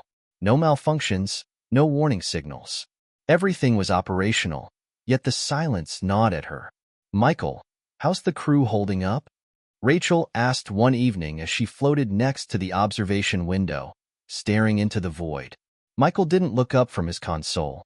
"Everyone's fine," he said, his voice flat. It had become his go-to response for everything, even though it no longer carried the usual confidence. "Just the usual. You know." Rachel bit her lip, concerned. "What's the usual?" "Just," Michael paused. "I don't know. I've been thinking a lot. You ever wonder why we're doing this? I mean, really doing this?" Rachel turned to him, her gaze piercing. "We're doing this for humanity. For the future." Michael chuckled bitterly, but it wasn't a laugh, more of a release of pressure. "Yeah, but what does that even mean anymore? I mean, look at us. We're out here, floating through space, and nobody knows what's really going on. Nobody's really here with us." Rachel's heart tightened. She could hear the cracks in his voice. "We're here, Michael. We're all here, together. But it doesn't feel that way, does it?" Michael muttered. "I can hear you. I can see you. But it feels like we're just floating in this big empty nothing." The words hung in the air. Rachel turned her gaze back to the window. She could feel it too. The emptiness. The isolation. But she couldn't allow herself to give in to it. They couldn't. Not now. Not when they were so close. At that moment, Dr. Olivia Lee entered the cockpit. She looked at Michael, then at Rachel, sensing the undercurrent of tension between them. "I know this isn't easy," Olivia said softly, her voice carrying an air of quiet empathy. "But we can't lose focus. We have to keep going. Remember why we're here." Michael didn't respond, but Rachel offered a nod. It wasn't much, but it was enough for Olivia to continue. "I'm not saying it's not hard," Olivia said, her eyes locking with Rachel's. "But the crew's strength will come from the bond we share. We can't let the isolation break us apart." Rachel appreciated her words. Olivia was the calm in the storm, the steady force when things felt like they might collapse. But even Olivia couldn't hide the fatigue in her eyes. The journey was wearing them all down, one day at a time. Another week passed, and the crew continued to battle their inner demons. The isolation was oppressive, and the promise of Mars seemed increasingly distant, as if the red planet had faded into an unreachable horizon. But then, something happened. It was Olivia who first noticed the anomaly. She was running a routine check on the spacecraft's communication system when she detected a signal. At first, she thought it was a glitch in the system, but when she investigated further, her heart skipped a beat. "Rachel, Michael, come here. Now," Olivia called out, her voice sharp with urgency. The two of them immediately rushed to her station. "What is it?" Rachel asked, already sensing something wasn't right. Olivia pointed to the screen. "There's something out there. It's faint, but it's definitely a signal. A radio transmission of some kind." Rachel's heart began to race. "What do you mean? Is it coming from Mars?" Olivia shook her head. "No, this is coming from somewhere else. It's not in any of our expected communications pathways. and it's weak, but it's definitely not just space noise. This is a deliberate signal. A chill ran down Rachel's spine. What's the source? That's the strange part, Olivia replied. It's coming from behind us, far behind. A long way back. The discovery of the mysterious signal sent shockwaves through the crew. The spacecraft's trajectory had been calculated for months, and they had known the path they were taking to Mars. But the signal was coming from a place they had long passed. Something, or someone, was out there. At first, they dismissed it as a technical glitch. But the more they analyzed the signal, the more they realized it was structured. It was a message, albeit faint and fragmented. Pieces of a puzzle they had yet to solve. Rachel sat in the cockpit, her mind spinning. This doesn't make sense, she murmured. The signal is coming from way behind us. How is that possible? Could be a space anomaly, Michael suggested, though his voice lacked conviction. Some sort of interference. Or it could be, Olivia began, trailing off. She had been thinking the same thing Rachel had, the thought that both unsettled and intrigued her. It could be from another spacecraft. Rachel turned to her. What are you saying? Olivia hesitated. What if we're not the only ones out here? Back at SpaceX Mission Control, Elon was glued to the data. The signal had been flagged by SpaceX engineers, and though they had not yet shared all the details with the crew, Elon knew this was bigger than any anomaly they had encountered. Is it a communication from another mission? Claire asked, as she reviewed the data with Elon. It's possible, Elon said, pacing in front of the screens. But if it is, why hasn't anyone told us? Why are we just now detecting it? The reality of the situation began to sink in. There could be another spacecraft out there. But the idea that it was somehow hidden, or that they hadn't been informed, raised more questions than it answered. Can we track the signal's source? Claire asked, narrowing her eyes at the data. We're trying, but it's weak, Elon responded. And it's not in any of the usual frequency bands we monitor. It's like it's intentionally being masked. He stared at the monitor for a long moment. A part of him had feared this day would come. The moment when SpaceX wasn't just facing the unknown of space, but something far stranger. Something more human, yet hidden. If it's another mission, they're not following the same protocol as us, Elon said, his voice low. Which means we don't know who or what's out there. As the crew discussed the discovery, the unknown gnawed at them. Mars still felt impossibly far, but now there was something even more mysterious and unsettling ahead. Something from behind. The signal. The message. We need to follow this, Rachel said, her voice steady but filled with determination. If there's something or someone out there, we need to know. We can't ignore it. This could change everything. But Michael shook his head. Or it could be a trap. We don't know who's sending it or why. This could be dangerous. We're explorers, Olivia said firmly. It's what we do. We've already ventured into the unknown. We can't stop now. Rachel's eyes met Michael's. The weight of their decision hung in the air, and every part of her knew they had no choice but to chase this mystery. They were pioneers, yes, but they were also the first to encounter the unknown on a scale far greater than they had ever imagined. What lay behind them, waiting in the darkness? The decision had been made. The crew would pursue the mysterious signal, no matter how daunting the task might be. As the crew members of the Horizon gathered in the cockpit to discuss their next steps, a sense of anticipation filled the air. They had already crossed so many thresholds on this journey, surviving the vast emptiness of space, the terrifying solar flare, and now, the pull of an unknown signal. It felt as though the very fabric of reality was stretching thin, and they were at the breaking point, where their world might shatter or expand into something new. Rachel stared at the starboard console, the faint signal still blinking on the screen. It was weak, almost imperceptible, but it was unmistakable. She had gone over the data again and again, but nothing made sense. Whoever, or whatever, was out there was moving in a direction that was far beyond their planned trajectory. The signal was sending them back, far from their original course. It could be a trap, Michael said again, breaking the silence that had settled over the room. We don't know who's out there, or what they want. It could be another crew, or something else entirely. Olivia glanced at him, her expression unreadable. But if we don't follow it, we'll never know. And the risk is worth it, Michael. This could be a discovery unlike anything we've ever imagined.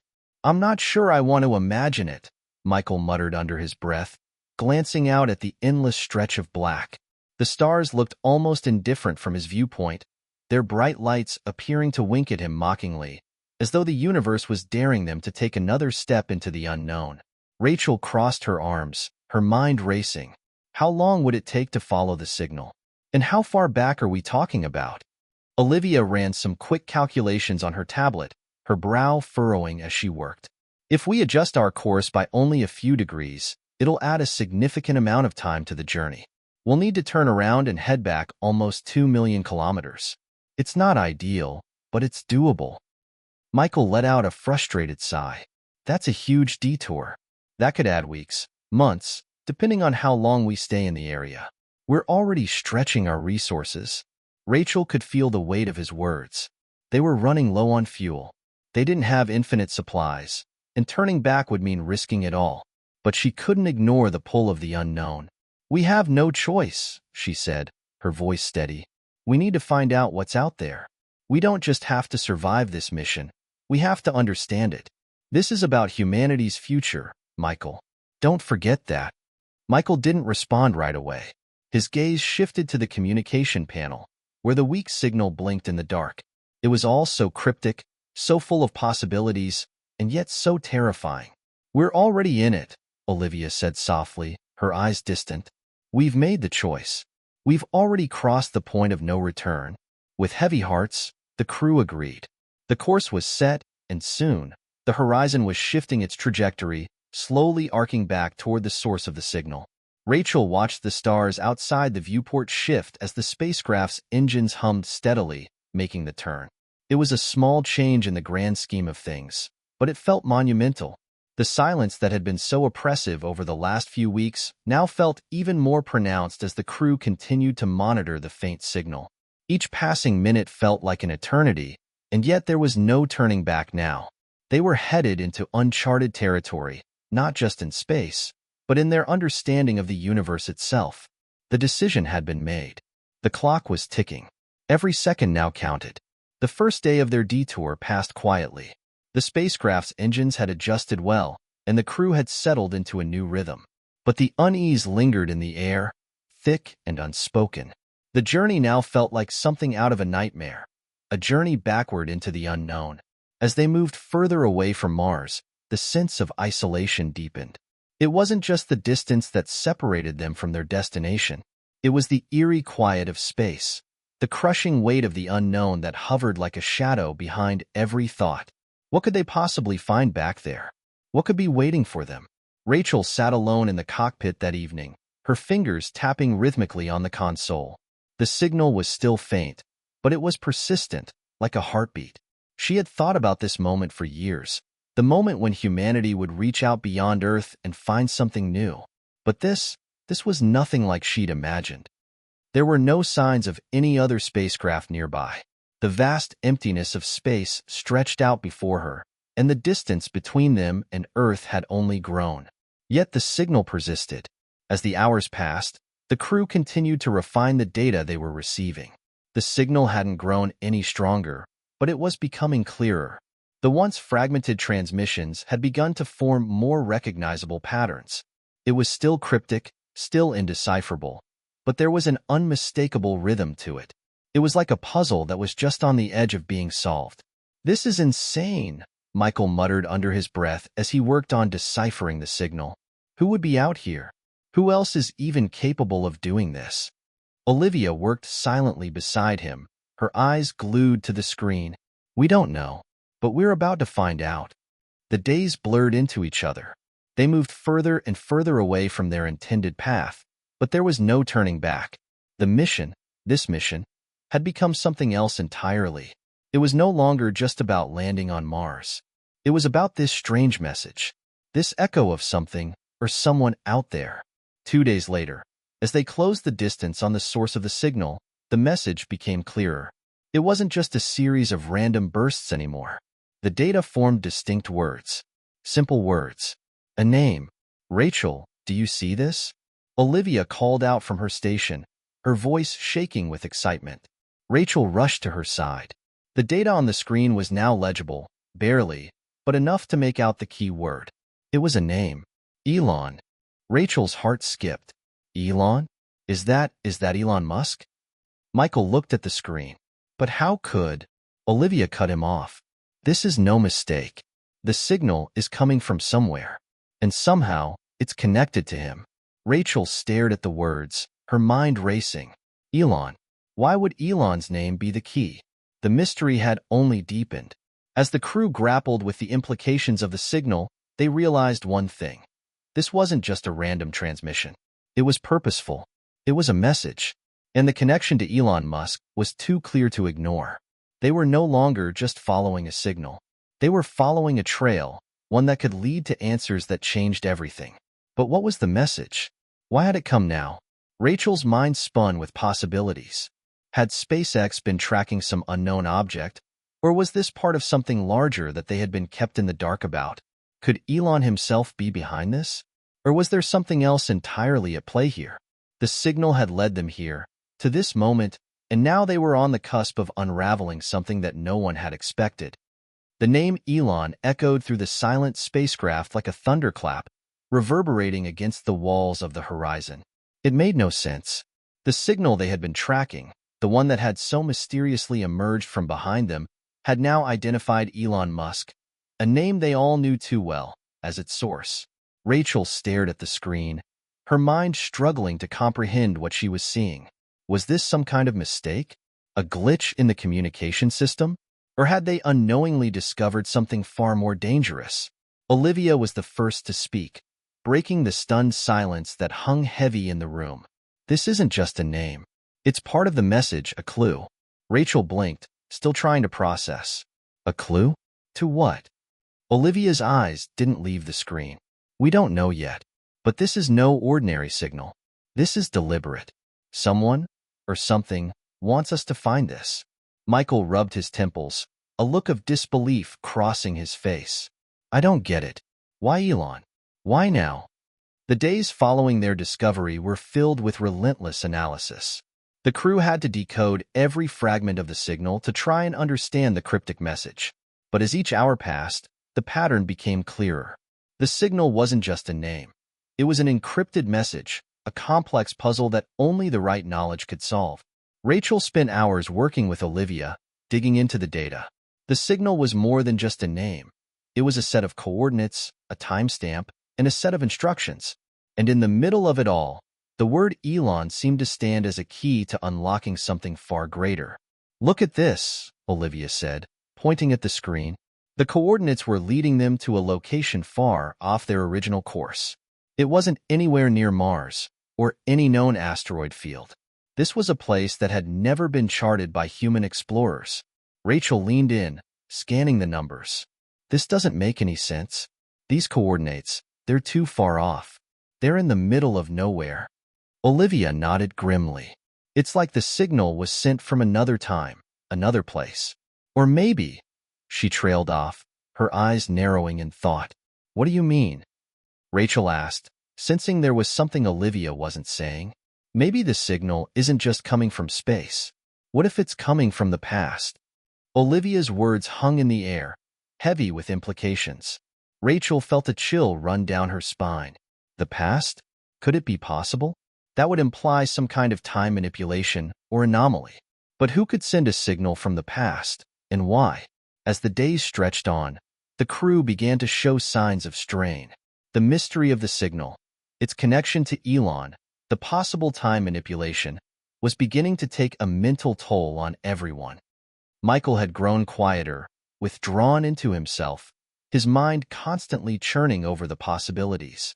He had become obsessed with the idea of a time anomaly, unsure whether to trust his instincts or the evidence before him. His thoughts often drifted to the most frightening question of all.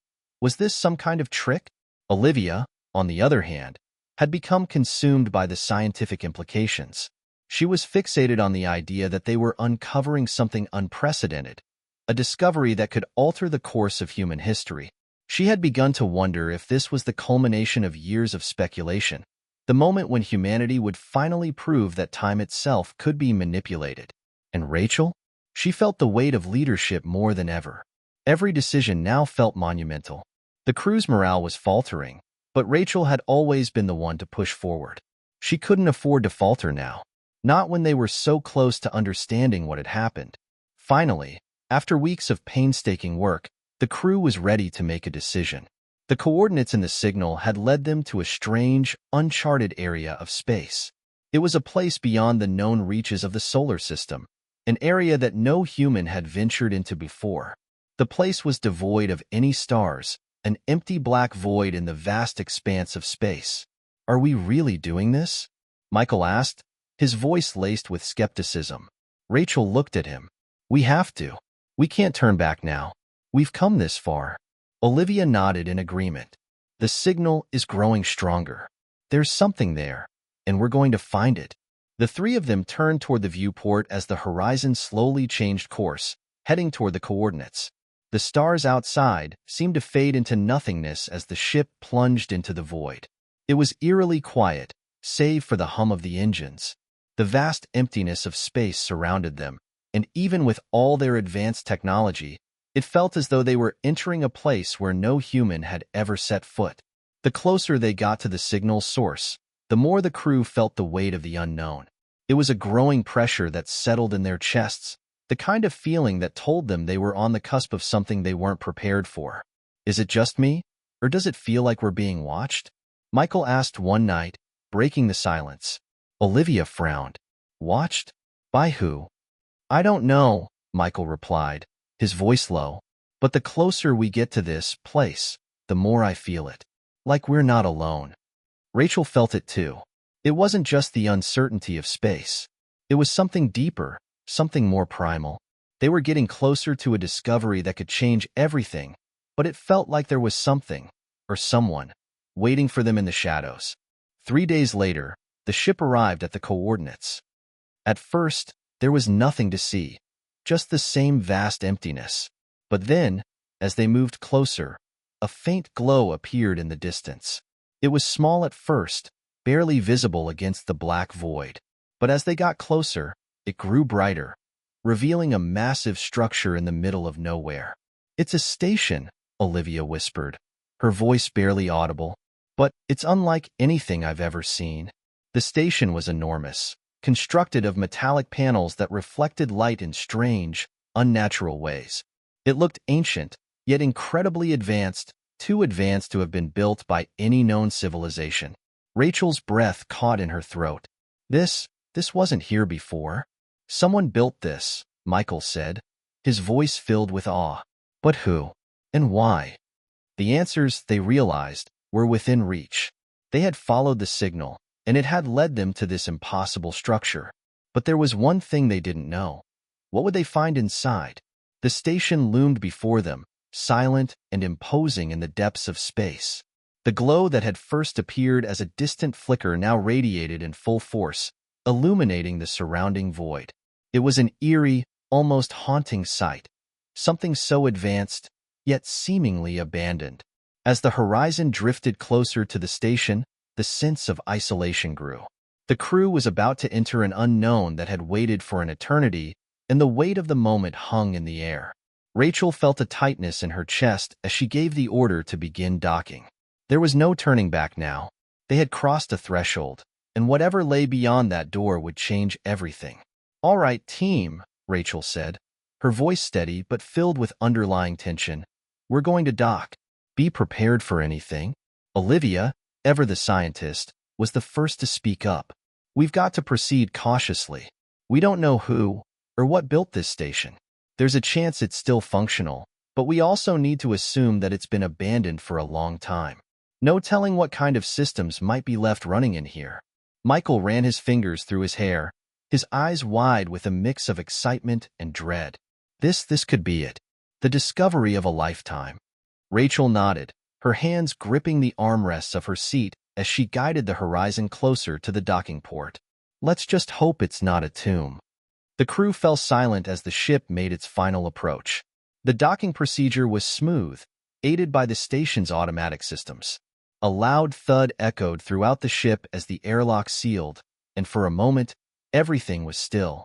The only sound that filled the room was the rhythmic breathing of the crew. Rachel was the first to suit up. The air felt thick in her lungs, and the weight of her suit seemed heavier than usual. Every movement was deliberate as she prepared herself for the unknown. Behind her, Olivia and Michael followed suit, both equally nervous but driven by the need to uncover the truth. As Rachel stepped into the airlock, her heart raced. She had always dreamed of moments like this, of making groundbreaking discoveries, of stepping foot where no human had ever been before. But now, as she stood at the threshold of something ancient, something that defied all logic, a strange fear gripped her. "Ready?" she asked. Her voice filtered through the helmet of her suit. Olivia gave a firm nod. "Let's do this." They stepped through the airlock and into the unknown. The station's interior was darker than they expected, with faint lights that flickered sporadically. The metallic walls were covered in strange symbols, some etched deeply into the surface, others painted with vivid colors that seemed almost alive. The air smelled stale, as though it hadn't been breathed in for centuries. Rachel's breath fogged up her helmet. "What is this place?" she whispered. Michael scanned the surroundings with a growing sense of awe. "It looks like a city, but abandoned. These symbols, they don't look like anything I've ever seen before." Olivia moved to the wall, tracing her fingers over the symbols. "I think these are some sort of ancient language, but there's something about them, something I can't quite place." They stood there for a moment, taking in the gravity of their discovery. The station, despite its eerie stillness, was undeniably magnificent.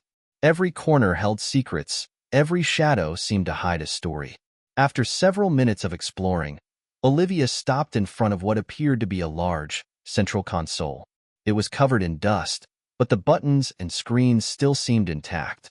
She wiped away the grime, revealing a series of glowing, cryptic symbols similar to those on the walls. "This looks like a control room," she said, a spark of excitement in her voice. "Maybe we can find some answers here." Michael cautiously approached, his fingers hovering over the control panel. "What do you think? Is it still active?" Olivia hesitated before tapping a button. The console hummed to life with a soft glow, and the screens flickered as a series of lines of text appeared. It was unlike anything any of them had seen before. Symbols, numbers, and equations that seemed to stretch beyond their comprehension. Rachel leaned over Olivia's shoulder, her heart racing. "What does it say?" I don't know yet," Olivia said, her voice tense. "These symbols, they're definitely not anything human. But wait, there's something else." She tapped the screen, and the symbols shifted, rearranging into a more familiar format. Slowly, a name began to emerge. "Elon Musk." "What is that?" Michael asked, his voice barely a whisper. Olivia looked up at the crew. "It's a message that's clearly meant for us. This station, it wasn't just built randomly. It's part of something much larger, something that we're only beginning to understand." As Olivia continued to manipulate the controls, a holographic display flickered to life before them. It was a visual representation of the solar system, only it didn't look like any map they had seen before. There were markings on planets they didn't recognize, and one, in particular, had a bright red dot hovering above it. Rachel stepped closer to the hologram, her eyes narrowing. "That's not Earth. Not even Mars. What is that?" Olivia analyzed the map, tracing the path that led to the red dot. "This is not just a map. It's a roadmap. It's guiding us to the next step of the journey, to Elon Musk." Michael's face went pale. "You're saying the station was built to send a message to him?" Olivia nodded, her fingers trembling as she pointed to the coordinates flashing on the display. "And to us." A chill ran down Rachel's spine as the realization settled in. This wasn't just about the past. It was about the future. The message wasn't a warning or an artifact. It was an invitation. And the invitation was clear. Follow the path. Find Elon. But the question that haunted Rachel now was why. Why had the message been directed to him? And why were they, of all people, chosen to uncover it? As the crew pondered the implications of their discovery, another startling thought crossed Rachel's mind. Had Elon known about this all along? Could he have been aware of a hidden network, a greater scheme that was unfolding in the depths of space? Rachel turned to Olivia. Do you think Elon could have been part of this? That he might have known about this station? Olivia looked conflicted. It's possible. The technology here, it's far beyond anything we have. If Elon was involved, this could explain so much. Michael paced back and forth, his mind racing. If he's involved, then what do we do now? Do we go after him? Or do we stay here and try to understand all of this? Rachel swallowed hard. We do both. We can't leave without knowing everything. We need to figure out what this station is and why Elon is at the center of it. They exchanged glances. There was no turning back now. The path ahead was unclear, but the stakes were too high to ignore. They had found the first clue. Now, the rest of the puzzle was waiting to be uncovered. The revelation of the holographic map left Rachel with a feeling of dread, mixed with a growing sense of urgency. They had no answers yet, only a series of questions that seemed to grow deeper with every discovery. What had Elon Musk been involved in? Why had this station been built in secret, hidden so far from everything they knew? And most importantly, what lay beyond the path they had just uncovered? The holographic map blinked softly in the dimly lit control room of the station. The coordinates that had been displayed were clear, but what they pointed to was anything but. Olivia stood in front of the map, her fingers gently tracing the path that led to the red dot. It was a location in deep space, an area beyond the farthest reaches of human exploration. It wasn't just a new destination. It was an entirely new frontier. This path, Olivia whispered, more to herself than anyone else. It's like a breadcrumb trail, leading us deeper into something bigger. Michael looked over her shoulder, his face a mixture of awe and suspicion. But what does it all mean? Why us? Why now? Rachel crossed her arms, a deep frown etched on her face. That's exactly what I want to know. Whoever, or whatever, left this message, they want us to follow it. But why? What's waiting at the end? The question hung in the air as the crew made their way back to the horizon. Their discovery in the station had raised more questions than answers, and they still had no clear idea of what awaited them. But one thing was certain. They couldn't stay here. They needed to follow the signal.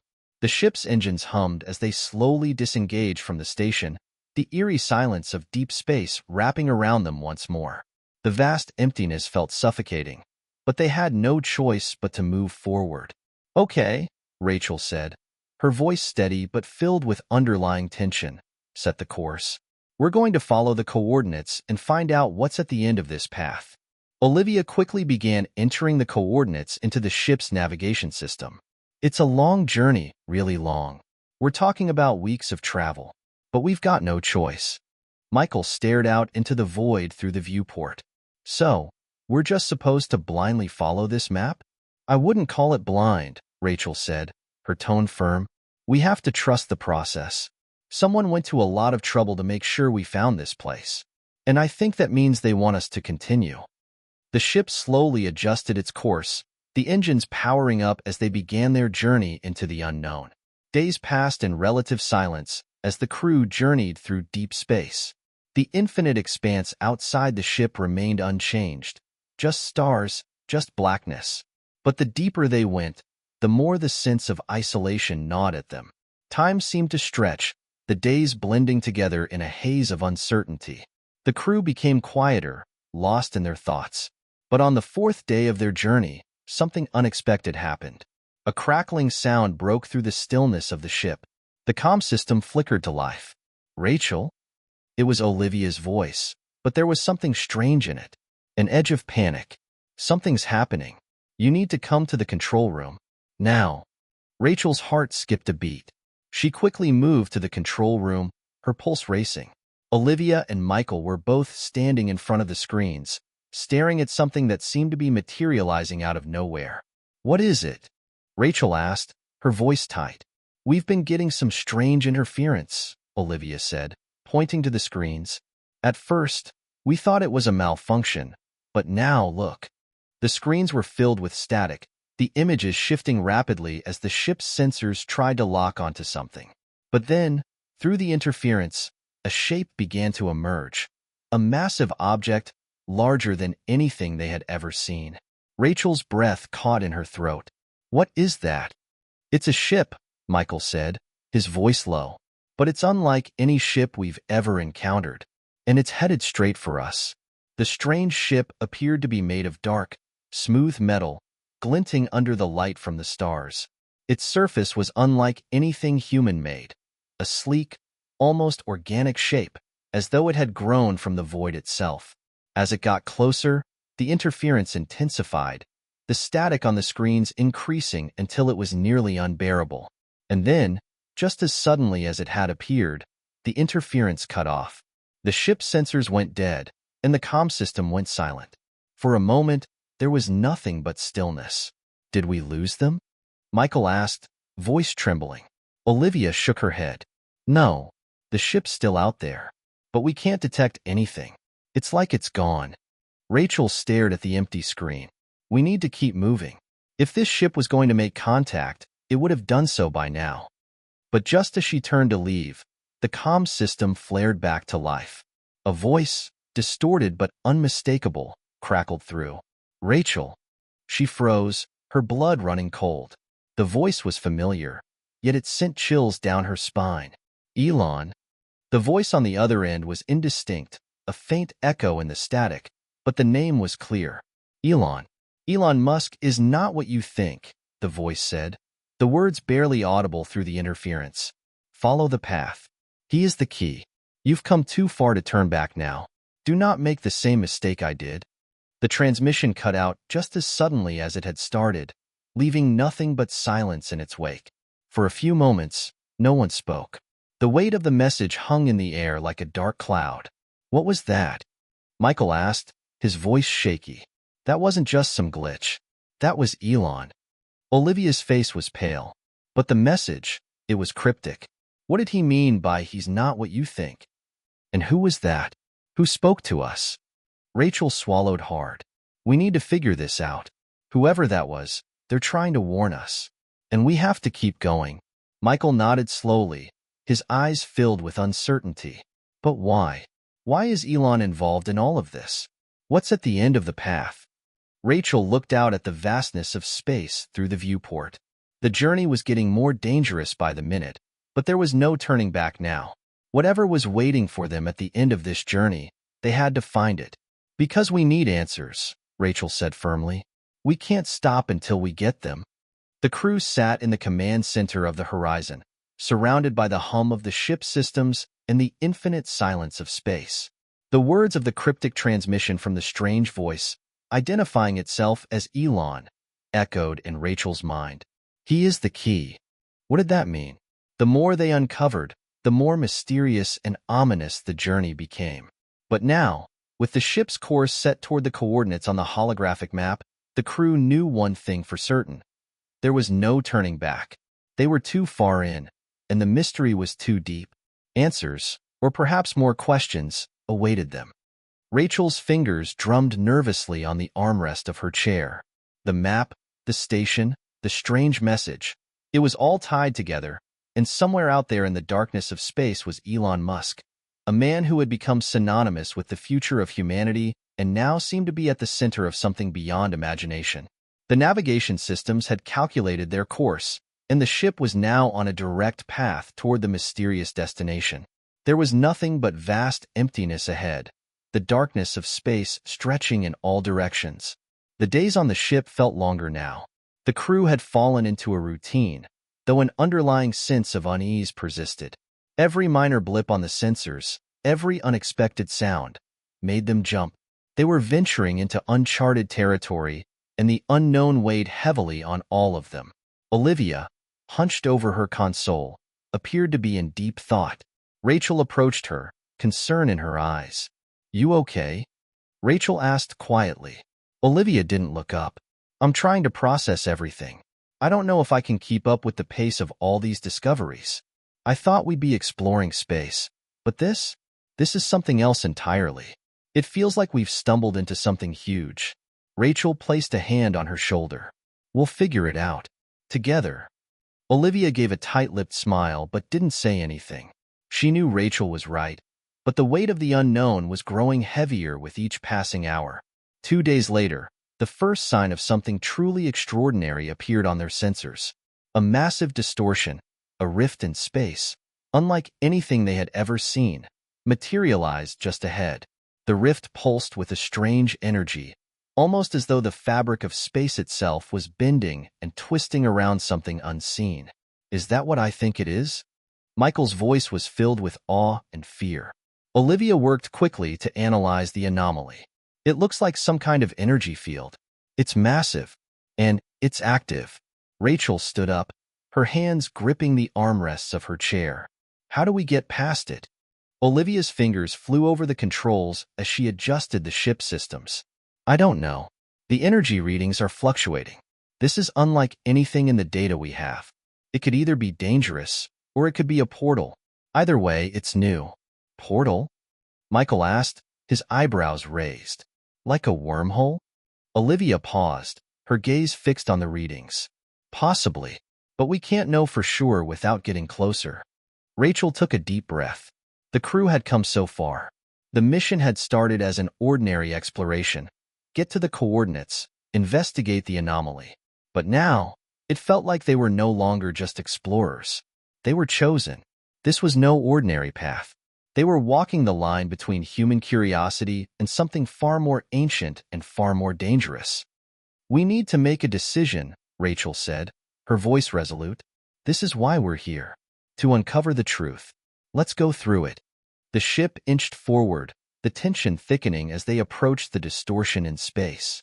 The closer they got, the more the ship's systems seemed to hum and vibrate. A soft, high-pitched noise seemed to grow louder, the energy field pulling them in, as if it were alive. Are we even going to make it through?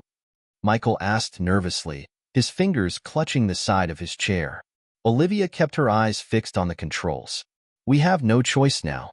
I'm adjusting the shields to adapt to the fluctuating energy field. We should be okay.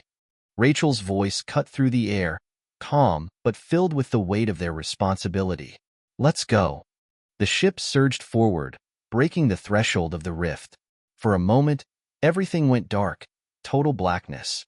The stars disappeared, the ship's instruments flickered, and the ship groaned under the pressure of the energy field. Time seemed to stretch, a sense of timelessness filling the crew's minds as they passed through the void. And then, just as suddenly, the ship emerged on the other side. What they saw next was beyond anything they could have ever imagined. They were no longer in the vacuum of space. Before them, a massive, luminous structure floated in the distance. It wasn't a station, nor a ship, it was a city. A city made of gleaming metal, its towers spiraling upward into the unknown, surrounded by strange energy fields and glowing lights. It pulsed with an almost organic rhythm, as though it was alive. Rachel's breath caught in her throat as she stared at the impossible sight. What is this? Olivia, too, was speechless. This isn't just a city. This is ancient, and it's alive. The ship's sensors were off the charts as they scanned the structure. No known civilization, no human technology, could have possibly built something like this. Yet here it was, floating in the center of a vast, empty void that seemed to defy all logic. And there, hovering just outside the city's entrance, was a ship. Familiar, sleek, and unmistakably human. That's, Michael's voice faltered. That's Elon's ship. Rachel's heart raced. Elon Musk was here. He had to be. This is it, Rachel whispered. The final destination. The answer we've been looking for. The crew made their final approach to the city, every member gripped by a sense of awe and fear. They were about to step into a place that had been hidden for longer than humanity had existed, a place that could hold the secrets of the universe itself. As the horizon docked on a massive landing platform, the crew prepared for what awaited them. This was it. They had found the key to the mystery, and somewhere within this strange, otherworldly city, Elon Musk would be waiting. But what would they find when they got there? And what price would they have to pay for the answers they sought? The ramp of the horizon lowered with a soft hiss, and the crew stepped out into the strange, pulsing atmosphere of the city. Every inch of their surroundings felt surreal, as if they had stepped into a different reality. The air was thick with energy, and the city itself seemed to hum with life. Yet there were no visible inhabitants, no sounds of movement, no signs of life, only the city itself, alive with its strange rhythm. The massive towers of metal and light stretched far beyond their line of sight, glistening like giant, alien crystals against the backdrop of an eerie purple sky. They were standing on a wide, metallic platform, and the ground beneath them felt soft, almost liquid, as though it were shifting and adapting to their presence. Rachel took a deep breath, the cool air filling her lungs. "We're really here." Olivia's voice was barely a whisper, her eyes scanning the surroundings. "This place, it's like nothing I've ever seen. It feels alive." Michael nodded, clearly on edge. "I've been to space stations, outposts, alien planets, but this is different. It's like a dream." Rachel felt the weight of their journey bearing down on her, but there was no turning back now. They had come this far, and now they had to find Elon Musk. The answers were here, somewhere in this city of light and metal. The crew hesitated for a moment, taking in the magnitude of their surroundings. The silence was suffocating, broken only by the distant hum of energy fields and the occasional flicker of light from the towers above. Then, just as Rachel was about to speak, a figure emerged from the shadows, stepping onto the landing platform with a calm, deliberate pace. Elon Musk. He stood there, bathed in the soft light of the city, his expression unreadable. His appearance was the same, but there was something different about him now. A look in his eyes, a weight to his presence that seemed to transcend time and space. He looked as if he had been waiting for them, as if he had known they would come. Rachel's breath caught in her throat as she stepped forward, her heart racing. "Elon?" Elon's lips quirked into a faint, knowing smile. "You made it," he said, his voice carrying an unsettling calm. "I knew you would." "How?" Rachel asked, her mind spinning. "How did you know we'd be here? Why is all of this happening? What is this place?" Elon motioned for them to follow, and the crew fell in line behind him. As they walked through the city, he spoke without hesitation, as if the answers were as clear to him as the stars in the sky. "This place," he began, his voice steady, "is a remnant of a civilization much older than humanity. They were not from your planet, but they understood something about the universe, something far beyond what you can even imagine." He paused, allowing the words to sink in. "And they left behind their knowledge, their technology, their warnings." Rachel's mind raced, trying to process everything he was saying. "But why is it hidden here? Why is it so far out in deep space?" Elon stopped and turned to face her, his expression serious. "Because the truth is dangerous. The knowledge this civilization left behind could change everything. And the people who discovered it, the ones who built this place, they were not prepared for the consequences of what they found." They continued walking, deeper into the heart of the city. Towering structures loomed over them, casting long shadows across the metallic streets. It felt like the city was alive, breathing in rhythm with the crew's every step. Finally, they arrived at a large, open chamber, where a series of glowing screens lined the walls. In the center of the room, a large pedestal stood, bathed in a soft, golden light. The pedestal held a strange, crystalline object, pulsating with energy. "This is where it began," Elon said, gesturing to the pedestal. "This is the artifact that changed everything." Rachel stepped closer, her gaze fixed on the glowing object. It was beautiful, so beautiful, yet terrifying in its simplicity. It radiated an energy that was both familiar and alien, like something that belonged to another age, another universe. "The artifact," Elon continued, "was discovered by an advanced race who called themselves the Vanguard. They were explorers, much like you, but their understanding of the cosmos was far beyond ours. They found this artifact and believed it was the key to unlocking the mysteries of the universe. But it wasn't just a key, it was a warning." Rachel's eyes widened. "A warning?" Elon nodded. "Yes, the artifact contains knowledge, knowledge that allows those who possess it to manipulate reality itself, to alter time, space, even the laws of physics. But with that knowledge comes great power and great danger." The room grew colder, the air heavy with tension as Elon's words sank in. The crew stood in stunned silence, trying to comprehend the magnitude of what Elon was telling them. You see, Elon continued, his voice growing darker, the Vanguard thought they could control the power of the artifact. They believed they could use it to elevate their civilization, to bring about peace, prosperity, and immortality. But they didn't understand the price. He stepped closer to the pedestal, his fingers brushing against the crystalline object. The artifact has a consciousness of its own. It chooses who can wield its power, and those it chooses are not always ready. The Vanguard, like so many before them, paid the price. Their civilization collapsed. They became corrupted by the very power they sought to control. Rachel swallowed hard, her throat tight. And now you're telling me that we are supposed to handle this? That we can just take it and use it without falling into the same trap? Elon's gaze softened, and for the first time, Rachel saw a flicker of vulnerability in his eyes. No, not you. I've made sure of that. He turned away, walking toward the back of the chamber. I came here because I understood what the artifact could do. I've been studying it for years, preparing for this moment, but I never intended to use it, not for myself at least. The power it offers is too great, too dangerous. Rachel stepped forward. Then why? Why did you bring us here?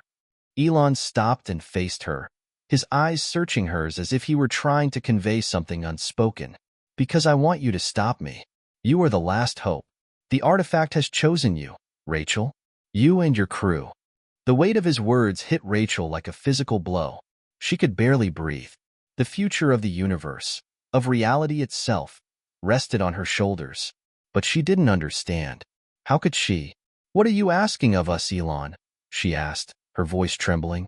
Elon's expression was grave. I'm asking you to make a choice. I've tried to protect the artifact, to keep its power from falling into the wrong hands. But I failed. The artifact's influence is growing stronger, and soon, it will begin to affect everything. Time, space, the very fabric of existence. He paused, the gravity of his words sinking in. You must destroy it before it's too late. The weight of Elon's revelation hung in the air like a thundercloud, thick with tension. The artifact, the very thing they had come all this way for, now felt like a curse rather than a treasure. Rachel could feel the blood drain from her face as the enormity of the decision settled in. Destroy the artifact or risk the collapse of reality itself. But could they even destroy it? The crystal pulsed in its pedestal, glowing more brightly with each passing moment, its light casting strange shadows across the room. The hum in the air grew louder, almost like a whisper, as if the artifact itself were aware of the crew's presence, aware of their deliberation. It was not just a thing. It was alive, sentient, ancient. How? Rachel finally asked, her voice shaky but determined. How do we destroy it? Elon's eyes darkened, and for a moment, he looked almost haunted. It's not easy. The artifact has been in existence for eons. It's woven into the fabric of the universe. Destroying it isn't just a matter of smashing it. If it were, I would have done it long ago. No, you'll need to reach into the heart of its power, sever its connection to the universe. Only then can it be erased. Michael stepped forward, his face pale but resolute. So, we have to go inside it? Into the heart of the artifact? That's insane. It's the only way, Elon said softly. And once you do, you'll have to make the choice, to destroy it or to leave it intact. I won't be able to help you. The artifact will test you. Rachel swallowed, the lump in her throat growing. Test us? How? Elon looked at her, his gaze steady.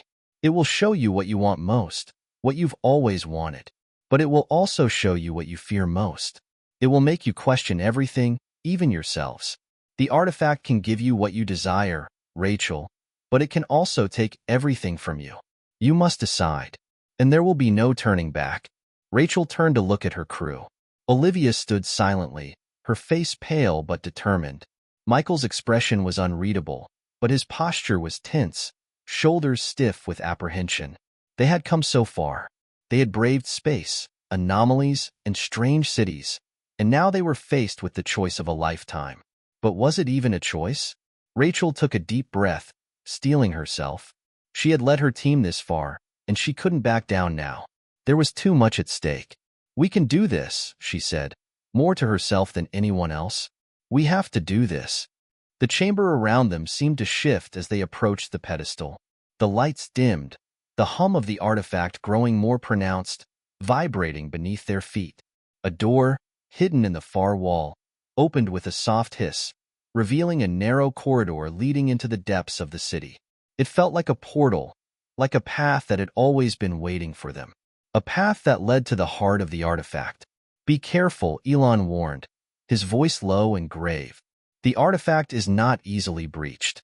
It will test your will, your desires. Only those with pure intentions will make it through." Rachel nodded, her mind set. She couldn't afford to waver now. If she and her crew were going to survive this, they had to remain united, focused. She could feel the weight of the responsibility on her shoulders, but she would not falter. Not now. The crew walked down the corridor, the walls of the city closing in on them. The passageway was narrow, and the air grew colder with each step. The atmosphere seemed to shift, the very fabric of reality warping around them. The walls flickered with strange symbols, alien glyphs that seemed to pulse in time with the artifact's heartbeat. It was as if they were entering the artifact's domain, as if it were aware of their presence, testing their resolve before they even arrived. When they reached the end of the corridor, they found themselves standing before a massive chamber. In the center of the room stood the artifact, floating above the ground, its energy swirling around it in impossible patterns. The walls of the chamber were lined with ancient inscriptions, marking the boundaries of what was sacred and forbidden. This was the heart of the artifact. The artifact's light intensified, filling the room with a blinding brilliance. For a moment, Rachel couldn't see anything but white, and then, as quickly as it had come, the light faded. When it did, the world around them had shifted. They were no longer in the chamber. They were standing in a different place entirely. Rachel's breath caught in her throat as she looked around. It was a lush forest, sunlight streaming through the canopy above, casting dappled shadows on the ground. The air smelled of fresh earth and pine, and standing in front of her was someone she hadn't seen in years, someone she had lost. Her mother. "Mom," Rachel whispered, her heart hammering in her chest. Her mother smiled warmly, her features just as Rachel remembered, soft, kind, full of life. "Rachel," she said, her voice like a song, "I knew you'd come." Tears sprang to Rachel's eyes. I thought I lost you." Her mother took a step forward, her eyes shining with love. "You did, darling. But you've always carried me with you. Always." Rachel reached out instinctively, but before she could touch her mother, the world shifted again. The forest vanished, replaced by a vast, dark ocean. The waves crashed violently against jagged rocks, and a fierce wind howled around them. And then, she saw it. Standing at the edge of the cliffs, a figure silhouetted against the storm. It was her father. "Dad," Rachel said, her voice trembling. Her father turned to face her, his expression a mixture of love and sadness. "You've come so far, Rachel. I'm proud of you." Rachel's heart ached. "I've missed you so much." He smiled, but there was something haunted in his eyes. "I know, sweetheart, but there's still time. There's still a choice you can make." The storm raged around them, and for a moment, Rachel felt the weight of her parents' absence. The longing, the grief, it was overwhelming. But then, as quickly as the vision had come, it faded, and the chamber was empty once more. Rachel stood still, trembling. The visions had been so real, too real. Her mother, her father, they were right there. And yet, it was clear that something was amiss. The artifact had shown her what she wanted most, to have them back, to undo the pain of losing them. But it had also shown her what she feared, that these desires would never be fulfilled, that the artifact would manipulate her emotions to cloud her judgment. It was a test, a cruel game, to see how much she would sacrifice for her own desires. "You have to destroy it, Rachel," Michael's voice broke through the silence. His expression was grim, but his eyes were filled with understanding. He had seen the visions too. "Destroy it," she whispered. The words felt heavy in her mouth. Yes, he said. The artifact is trying to make you weak. Don't fall for it. Rachel closed her eyes, fighting the wave of emotions threatening to overtake her. She had already lost so much, but she couldn't lose herself too, not to this artifact. She couldn't let it control her. With a final breath, she stepped toward the artifact, determination setting her jaw. There was no going back now. They had to end it, before it consumed them all. The silence that followed Rachel's decision felt like an eternity. Her body trembled, her breath shallow, as the reality of what she was about to do settled in. The artifact pulsed before her, its glow faint yet undeniable, as if it knew, truly understood, the weight of the choice she was about to make. It had shown her the faces of the people she had lost, the people she had loved. But the truth was clear. This was not a gift. This was manipulation, a trap designed to lure her in, to sway her heart. If she gave in now, if she took what it offered, she would be no better than the vanguard who had come before her, consumed by their own desires, blinded by their hunger for power. Rachel, Michael's voice broke through her thoughts, steady but laced with worry. You have to destroy it. We all knew what we came here to do. She nodded, swallowing hard, her throat tight. She could feel the weight of her crew behind her. Olivia's quiet strength, Michael's unwavering resolve. They were with her. They were in this together. But as she raised her hand toward the artifact, the air around her shifted. A sudden, intense cold enveloped the room, and the light of the artifact flared, brighter and more blinding than ever. Rachel staggered back, momentarily disoriented. The artifact spoke. It was not a voice in the traditional sense. It was more like a thought, an impression, a presence that filled her mind with a deep, resonant tone that seemed to vibrate within her very soul. You cannot destroy me. I am beyond destruction. I am the nexus of all things, the key to the universe's fabric. You are too small to comprehend. Rachel's heart pounded in her chest. She staggered back, shaken by the power of the voice, feeling the weight of its words. Was this it? Was the artifact too powerful, too ancient, for even them to destroy? But the voice was not done. You wish to save your reality, to protect your world from its eventual collapse. But what if you could change it instead? What if you could make the world as you've always dreamed? I can give you that, Rachel. I can give you everything you've ever desired. All you have to do is accept it. Rachel's mind raced. She was being tested again. This time, the temptation was different. It was not just about the loss of her parents. It was about everything she had ever wanted. The perfect world. A future where humanity thrived, where all the mistakes of the past could be erased. Could she really resist that kind of power? She could feel her heart pulling in two directions. One side screamed for her to step forward, to take the offer, to change the world for the better. But the other side, the side that still clung to the ideals of sacrifice and responsibility, told her to resist, to reject the artifact's tempting call. She couldn't fall into the same trap as the vanguard. The artifact pulsed again, and Rachel's vision blurred, the world around her twisting and warping. The shadows of her desires flickered before her eyes. She saw a world free from war, free from suffering. She saw humanity united, its brightest minds working together to build a future of peace and prosperity. No more hunger, no more hatred. A perfect world, built from the foundation of love and unity. And then, she saw the alternative. The same world, but twisted, ravaged by greed and war. A future where the artifact's power had been abused, where nations fought for control, and the world was left in ruins. She saw herself, standing at the center of it all, unable to stop the destruction. Rachel's breath hitched. This was the true cost. The artifact did not just offer a dream. It also offered a nightmare. Both possibilities were before her, each more real than the last. Rachel, don't listen to it. Michael's voice cut through the swirling chaos in her mind. She turned to find him standing beside her, his eyes locked on hers with unwavering intensity. We came here to end this, not to succumb to it. You know what's at stake? Rachel felt a surge of strength in his words. She wasn't alone. She had her team, her friends, by her side. They were all in this together.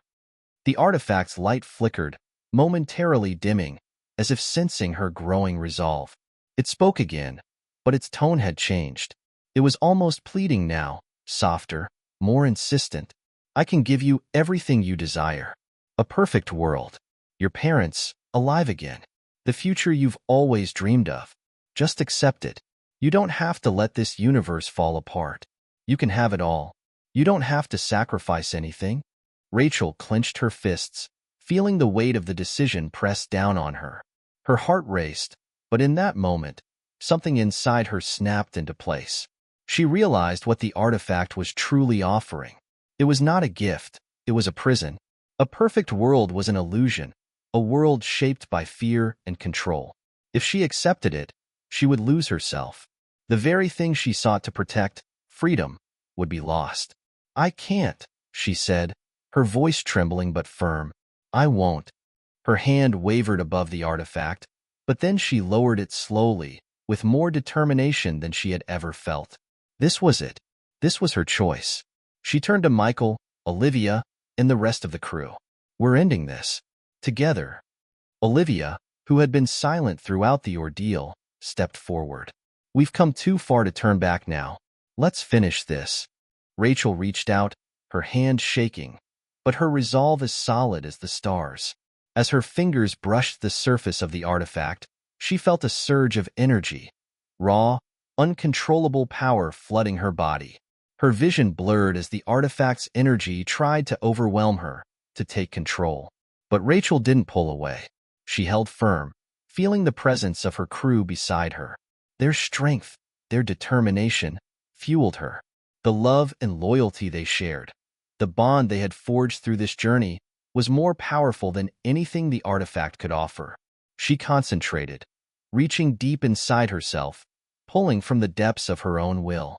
She had to sever the artifact's connection to the fabric of the universe. Now, Rachel shouted. With one final push, she grasped the artifact and wrenched it from its pedestal. The room exploded with light and sound as the artifact's power surged through her, trying to tear her apart. But she held on. She had no choice now. The energy seemed to rip through her very soul, but she didn't let go.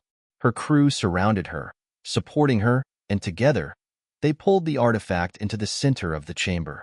They focused all their strength, all their will, into one final effort.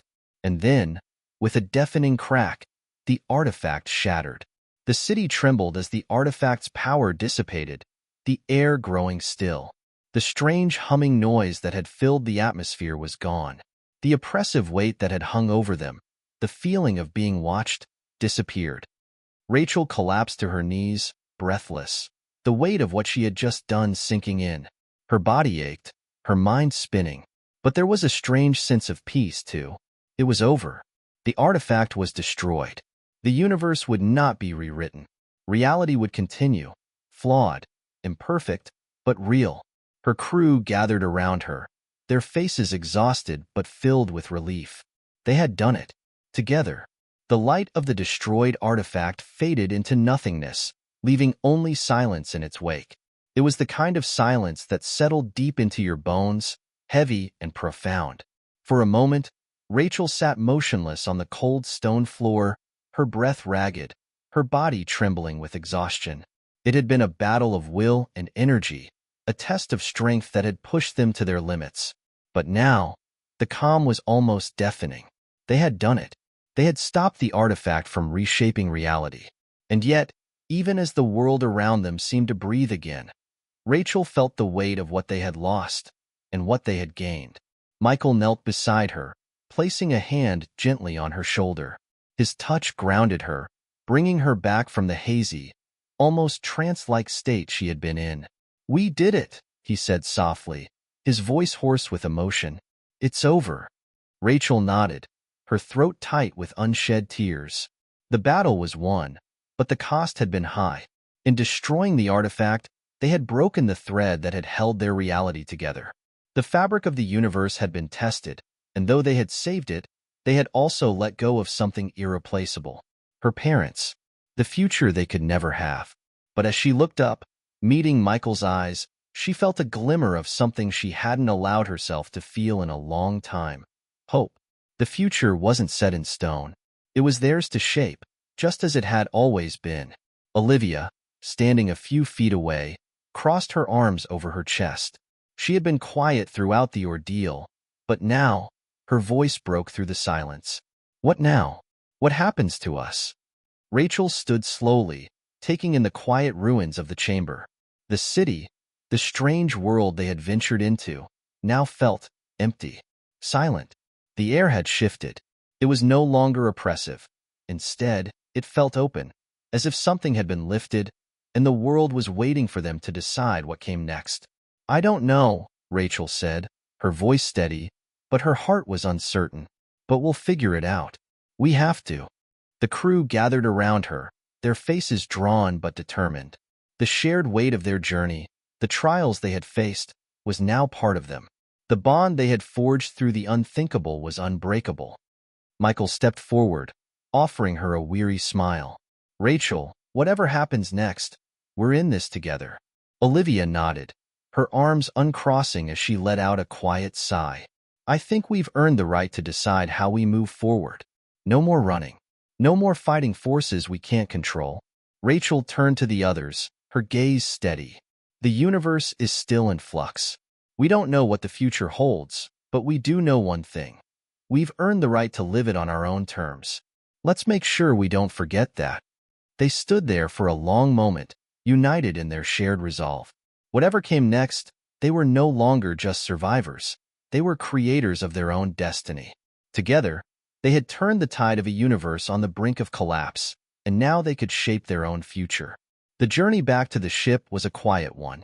The strange city, once teeming with energy, now felt like an abandoned relic, a testament to the ancient power that had tried to manipulate them.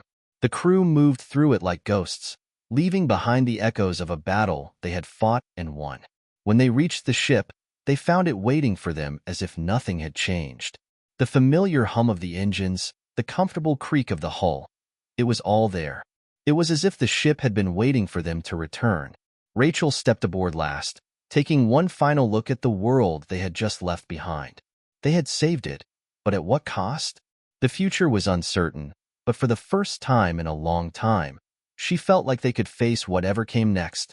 Inside the ship, the crew gathered around the table. Rachel took her seat at the head, the weight of the decision they had made still settling in her chest. We can't undo what we've done, she said, her voice steady, but filled with emotion. But we can make sure the world we return to is one we can live in.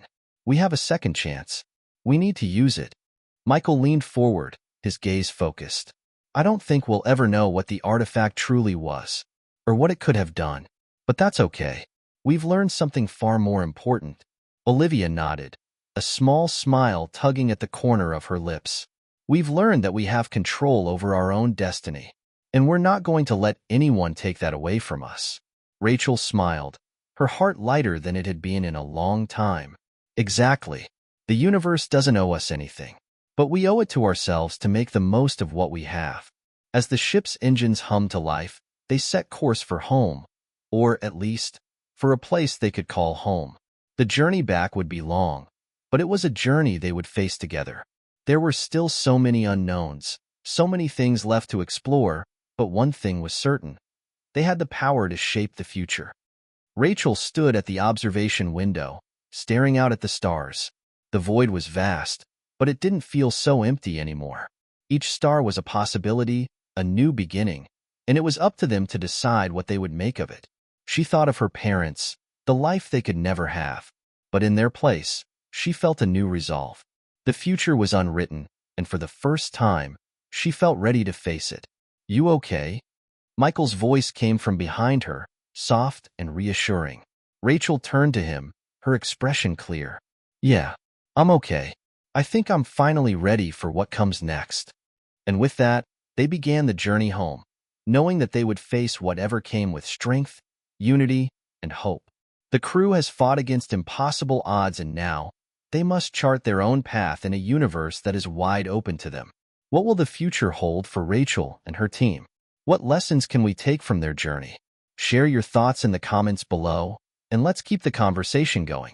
Don't forget to follow for more stories of adventure, hope, and the power of choice.